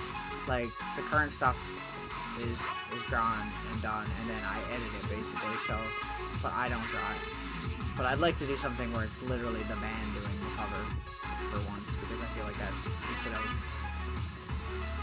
getting someone else to do it, because we had thought about commissioning someone, like on DeviantArt or wherever we could find an artist to do something we wanted, but I feel like it's kind of a waste of money. We don't really need to do that. Album covers are not as important as they used to be, unfortunately. They're still important, but they're not as important. Plus, I'm not really, you know, I'm not really fussy about that kind of stuff. The only difference was with the last album, I had a vision of what I wanted the cover to be, and it pretty much turned out how I pictured it in my head, for the most part. Or as close to it as I could get, because it was a hard image to try to recreate physically. Yeah. See, I was the model for that cover, right? And I did not want to be the model for that cover. I wanted to get a model, like a girl or something, to do the same kind of thing. But I couldn't find anyone at the time, and then when you do stuff like that, it's a weird thing, because you gotta, like, start paying somebody for it, or I don't know if you pay them up front for, like, the modeling. Do you pay them a certain amount per album we sell, because that's not gonna be very much money. So it was kind of a thing where, like, it was a lot of fucking around, and it got to a point where it was really hard to find someone, because obviously COVID was screwing with everything too. It was hard to get someone to want to come with COVID ongoing, because I didn't really trust anybody at that point. So I basically just decided, like, that I'd just do the modeling for it, because it made sense. I mean, a lot of the lyrics are my personal issues anyways, so it just made sense that way. Not all of them, but a lot of the lyrics are my personal shit, so I guess it made sense to have me on the cover, right? So the next album, I would like it to be less professional. Like, I don't want it to be the same, you know, like, super high quality. Like, the first album was high quality vector tracing image that I had done over another drawing, a hand drawing. And then the last album was photography. That was photoshopped. Because it was multiple photos, basically, and they were just photoshopped into one image. But the next one, I'd like it to be less effort. Not out of laziness, but I just want it to be the opposite of what the other two were. The other two are very polished, and I'd like this album cover, I think, to be more garage band looking. You know, like someone just hand drew a cover, and that they went with it. They didn't even think about it. But I want Aaron to do it, I think. I don't know yet if we're gonna do the cover like that, or if, I mean, his art is gonna come into it somewhere, whether it's the booklet, the back, the CD itself. But we'll figure it out.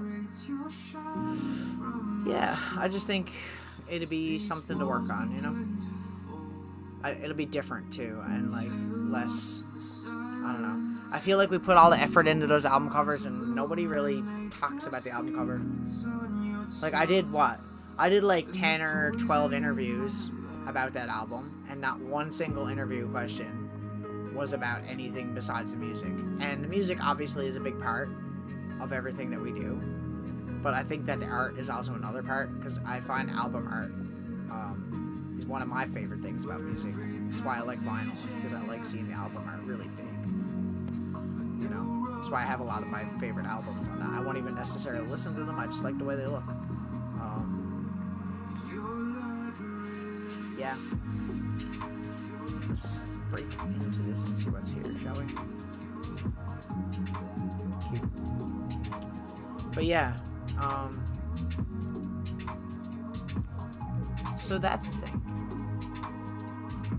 So I don't know where we're gonna go with that. We'll see, I guess, when we get down to it, because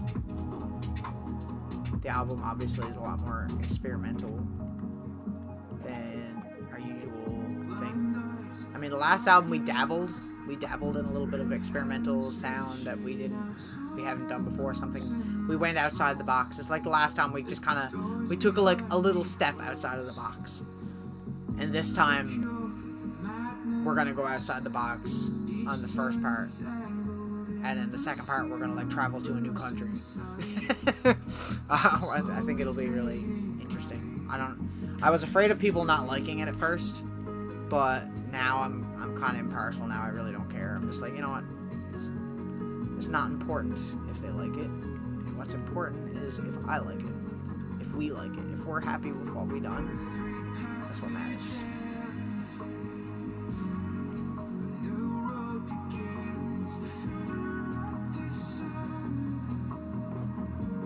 Not that I don't want people to like it, because obviously that's a goal. I mean, why would I be making music if I wasn't doing it for other people at the same time?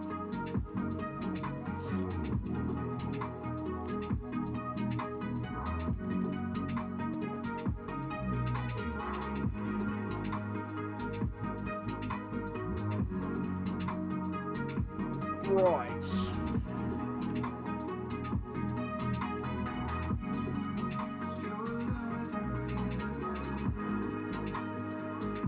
We'll see, I guess. We'll see what people think.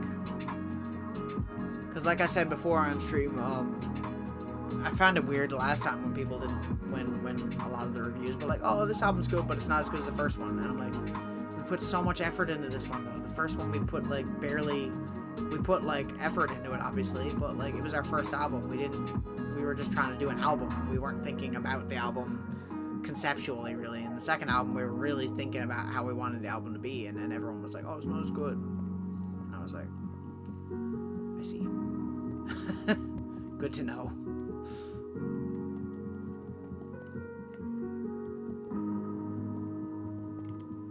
Should probably equip my...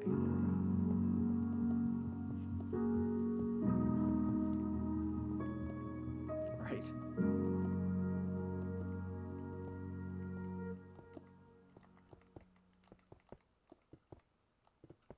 Well, I care if you like it, because your opinion is an honest one.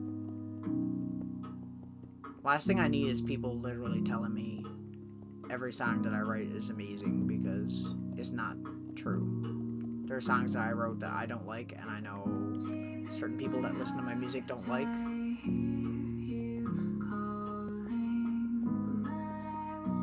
I'm not a big fan of Social Vero, but there are a lot of people that really like that song. There are certain people that don't like that song. I don't even mean in the band, I mean people that go to our shows and stuff.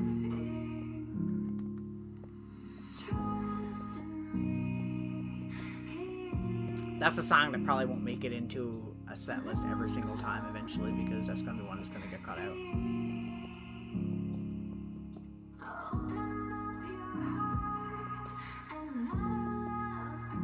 I mean, to be fair, it is every song you write sucks. They're all terrible. You should give up. But that's not true. All songs have flaws. Not every song Nirvana wrote was a masterpiece.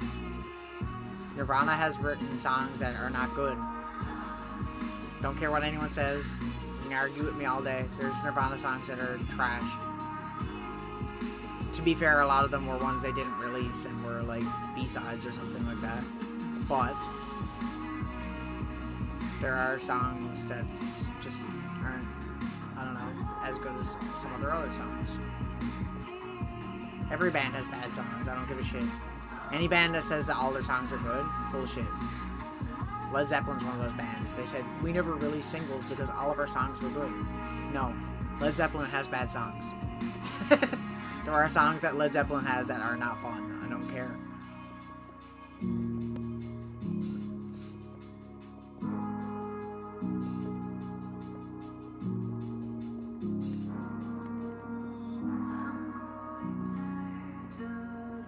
Oh, I just find it funny. I just find it funny because there are certain people that will praise a band and they'll be like, oh, they don't have a bad song. Well, yes, they do. Yes, they do. Ask Kurt. I'm sure he'd tell you that some of their songs were not good.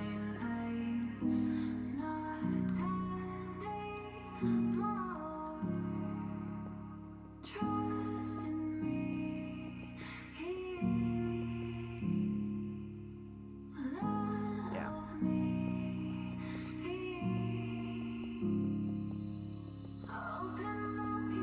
This new album, though, we're trying to pick it down and not put songs on it that we don't think are on par. We want every song on this album to be a good song.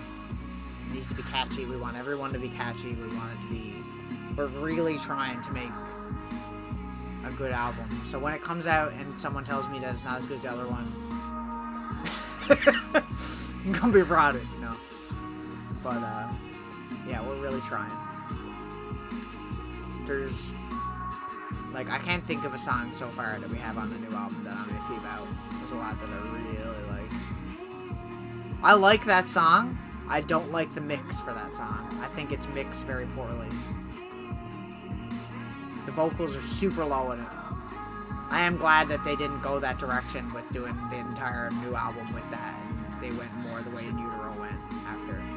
Because I guess that was what he wanted the album name to be originally or something, wasn't it?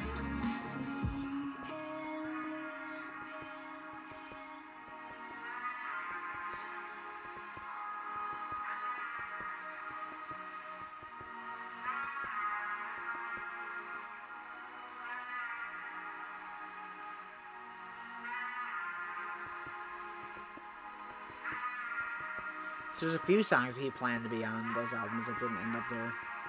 Like Sappy, I think, too. It's like verse, chorus, verse, I guess. Was that supposed to be on Nevermind?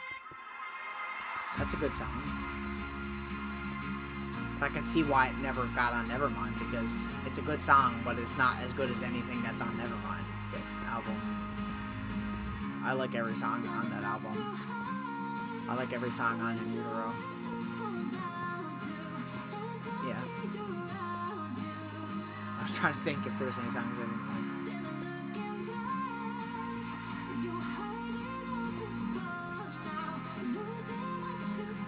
There's very few bands that I can think of off the top of my head where they have songs where they don't have a song that I don't like. The only band I can think of, besides really obscure B-sides, before they were really a band, that I can think of that there's not a song that I don't like by them, is probably Alice in Chains. That's probably why they're my favorite band.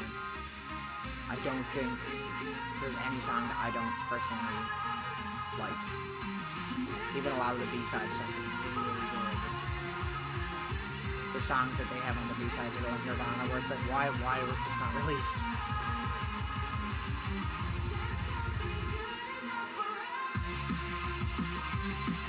Ah! Could have went badly. Oh, God damn it. I need to work on my landings. I need more practice. Spin. Slow myself down a bit. No! God damn it.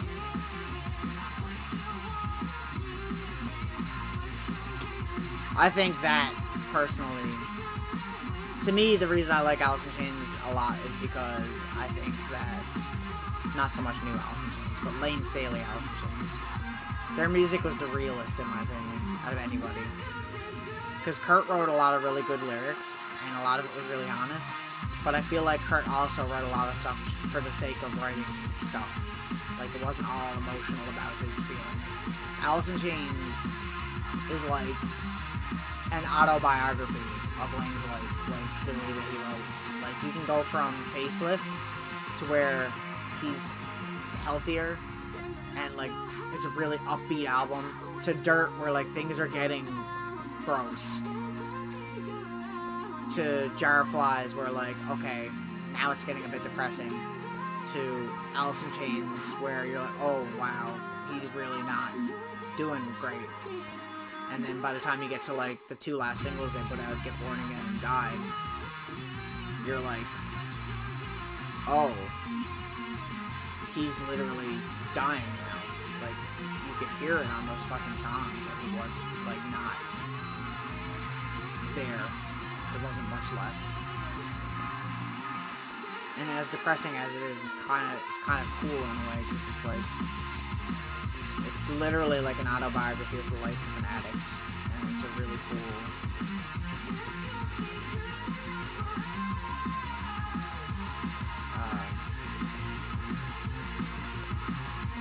look into that life, I guess. Even people that I know that had addictions that really love the band because of that. Obviously, people want things that are relatable to them. Right? I did not think I was going to get this much of the Spire done tonight. Well, here we are at 122 blocks high.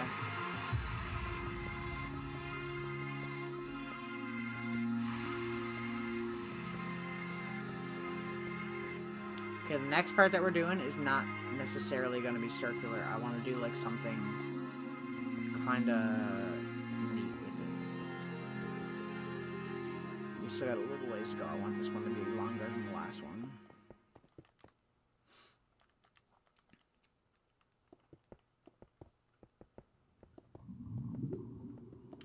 But yeah, I don't know. We'll do one more layer now like this, and then we'll head back and end the stream. It's got like a little over 15 minutes.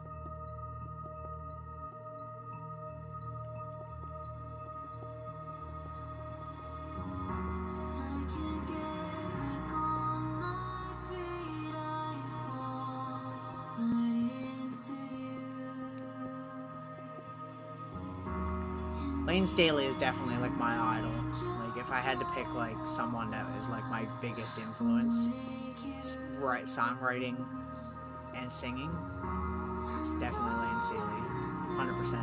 I know a lot of people will probably just pin me down as like being a huge like Kurt Cobain fan, but like I like Kurt Cobain more for his guitar style than his vocals. I do like his vocals, obviously. They're different than Lane's. But they're not as... what's the word? I don't know. Lane's vocals are really, really good. Kurt's guitar playing is really underrated, in my opinion. The fact that he could play some of the solos and stuff that he was playing that just sound like complete gibberish, and then when you watch a live version of it, they play it exactly the same live, and you're like, how? How'd you remember that? But I kind of understand, because when you're writing music yourself, it's a lot easier to just keep that in your mind.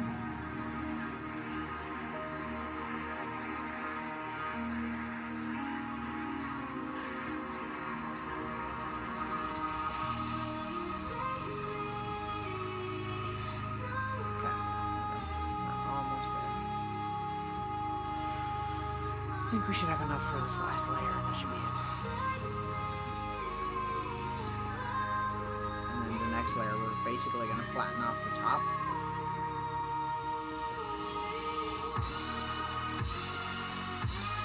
We're going to make like a platform for the main lamp area, which isn't going to be at this level, it's going to be higher, but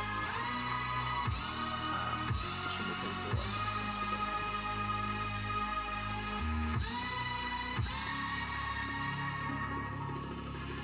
I guess we'll work on this again tomorrow night, and the next night is parkour. I don't know if I'm going to do parkour Bed Wars next night. I think I might change it and just do like a random game. We'll see. As much as I enjoyed playing the last time. It's just ever since I did that last retro stream, I actually enjoyed it, and now I want to do it again, and it's like, I gotta wait till next Wednesday to do that this time.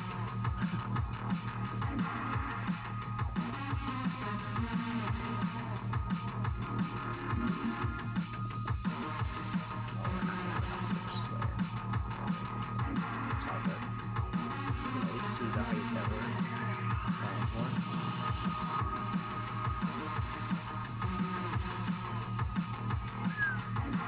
Like, this is really high up.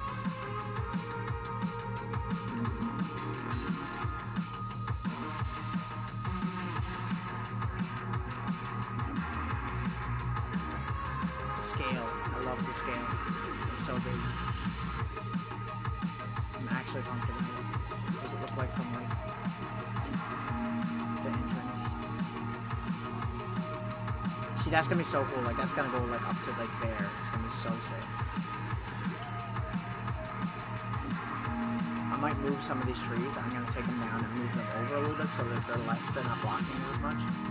But we will have a lot of mushroom trees in there still.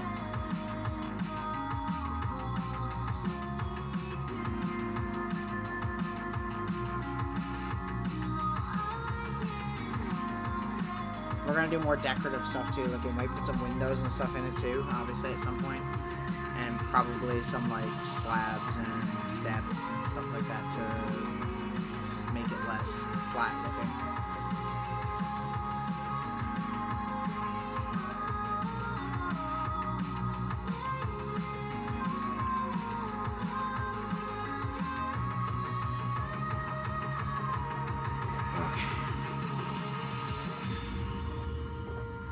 It does, I'm happy.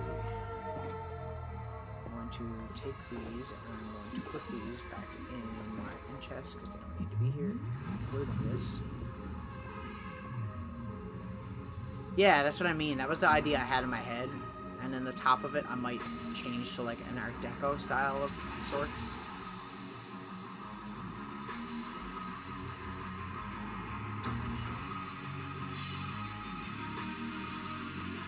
I want the big ones.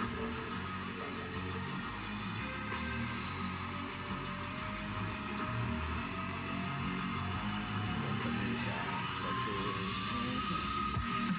Yeah.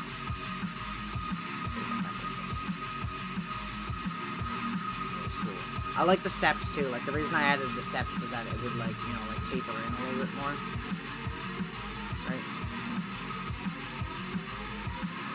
And I think we might go like another layer or two higher with that one maybe. So I want this one to be short, this one to be basically twice as long, and this one to be not twice as long, but like maybe same length and like an extra quarter.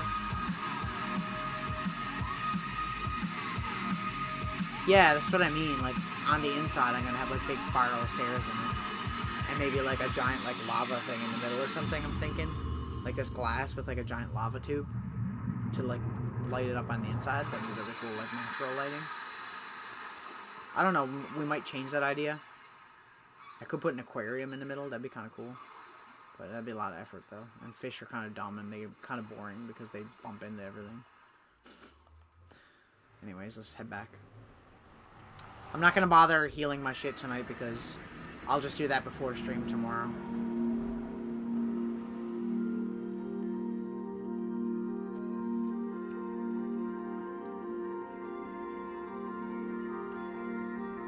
Remember, there used to be some streams where I would like go so much further.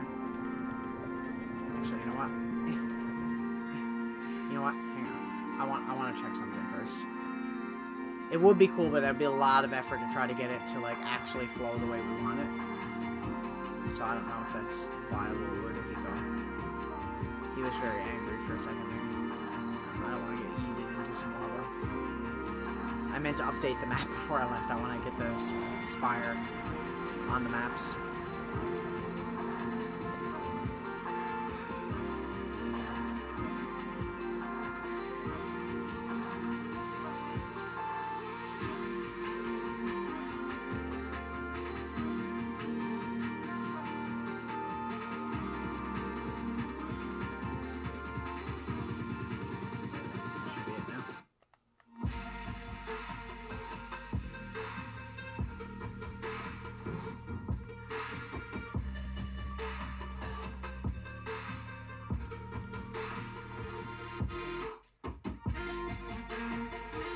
What?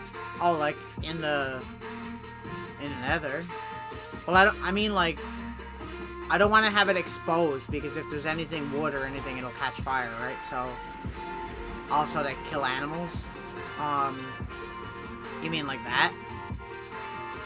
I'm thinking like what I'm thinking is literally it's gonna be like a big ass glass cylinder in the very middle of it, with the stairs going around the glass cylinder, and inside the glass cylinder will be like entirely filled with lava that's flowing down, basically.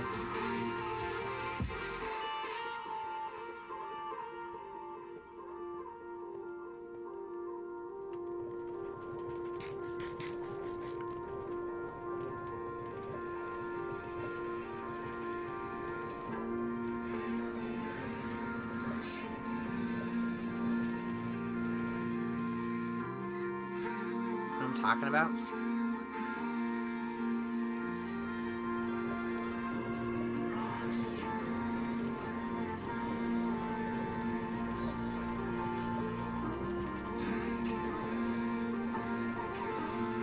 I don't know though, see, because that's also like a thing that's been done, and I don't really want to. I don't know. Maybe we could combine it with something else.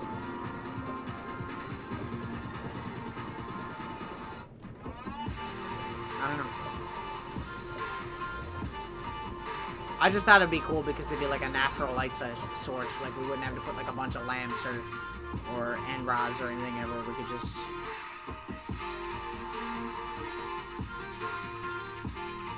If it's in a glass tube, it will. If it's not in a glass tube and it's exposed, it won't. Because then it's unpredictable. I can make it flow a certain way, but it might not work.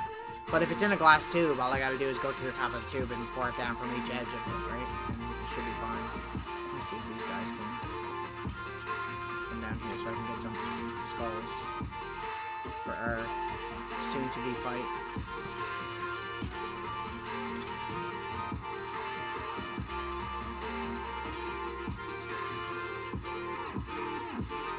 Yeah, if I have a glass cylinder and fill it up, it should be fine. It should work fine. I know that'll work. I've already done it. We've already done that in the end. Remember, one of the obsidian pillars I changed to tinted glass and filled it with lava. It's the same concept. It'll just be plain glass. It might be a tinted glass. I want to get one that doesn't have borders around the edges like regular glass does. So I don't know. We'd find maybe something that's similar in color, like maybe red.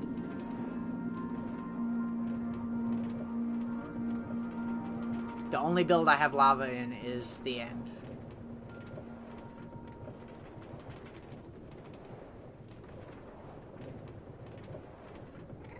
It's basically the same thing. We'd just be doing...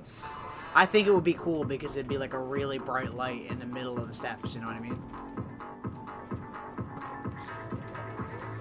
Okay, where's this other guy doing? What's he doing? What's he doing? Oh my god, there's so many gas. Bro. Could you not? He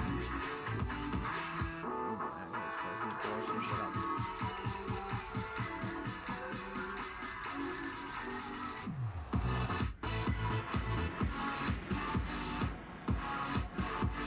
It doesn't work as well in the end, see, because I use tinted glass, which I regret, because then the light doesn't go through it. The same thing with the floor here, right? Like, there's lava under here, right? But you can't really see it because of the tinted glass. And I don't want to use regular glass because it has that border, right? Like how it has, like, the white lines. But if we use, say, red tinted glass, maybe... we wouldn't get that border, and it would probably still look cool. We'd still get the light coming from it, because the thing that tinted glass does is light doesn't shine through it. So we have the lava under it, but it's not shining, right?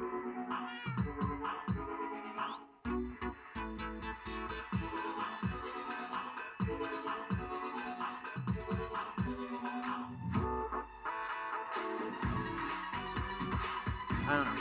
We could also use blue or any other color. Just a version of glass like that. Oh, I gotta put the map back before I quit. I gotta put that map back. My bad. I'm here like, oh, we're done, and I'm not done.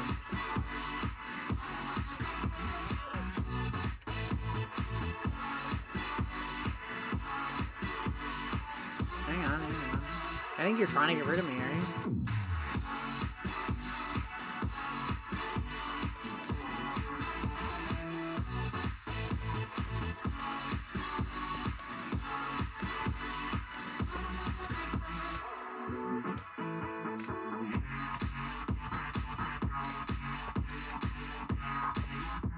So like that's so cool so far.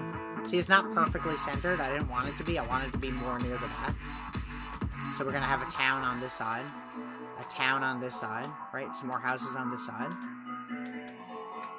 and then this path in the middle, I'm going to break up. I'm gonna have another circle here, like a smaller circle in front of the spire, which is gonna have a water fountain with like a path going around the water fountain into the spire.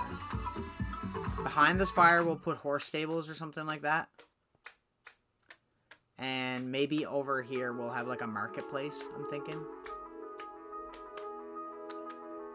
I want to move the nether portal, but because it's kind of in a weird spot, but I don't really want to fuck with it because it might ruin it.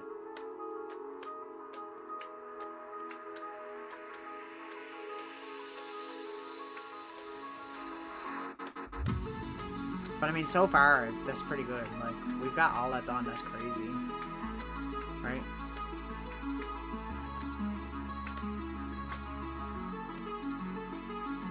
But yeah, if we use this red tinted glass like this, I think with the lava in the middle might be pretty cool.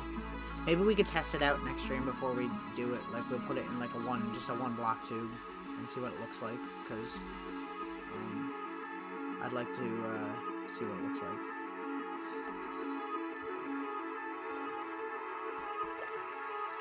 We'll have a little flyer in it.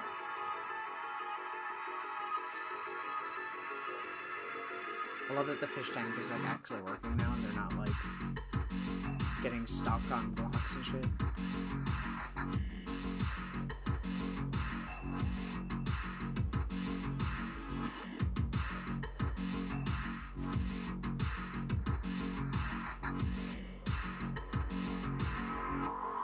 Okay.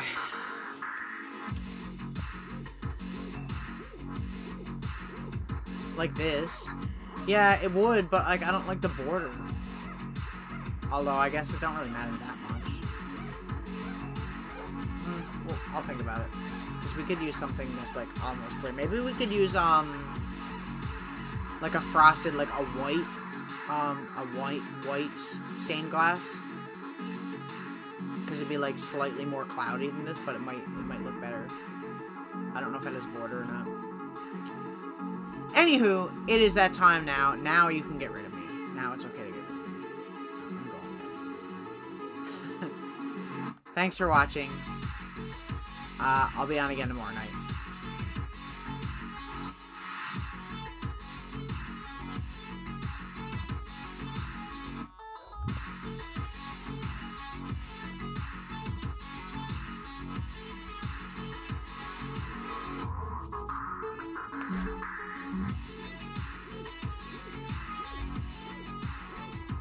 Yup.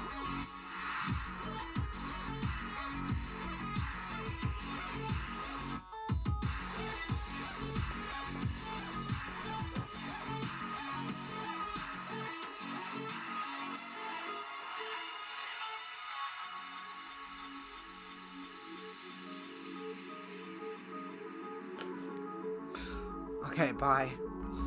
I'll talk to you later. Good stream. Congratulations. What other neat emotes do I have? I got some new emotes too.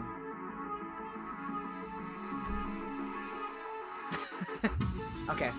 Bye-bye!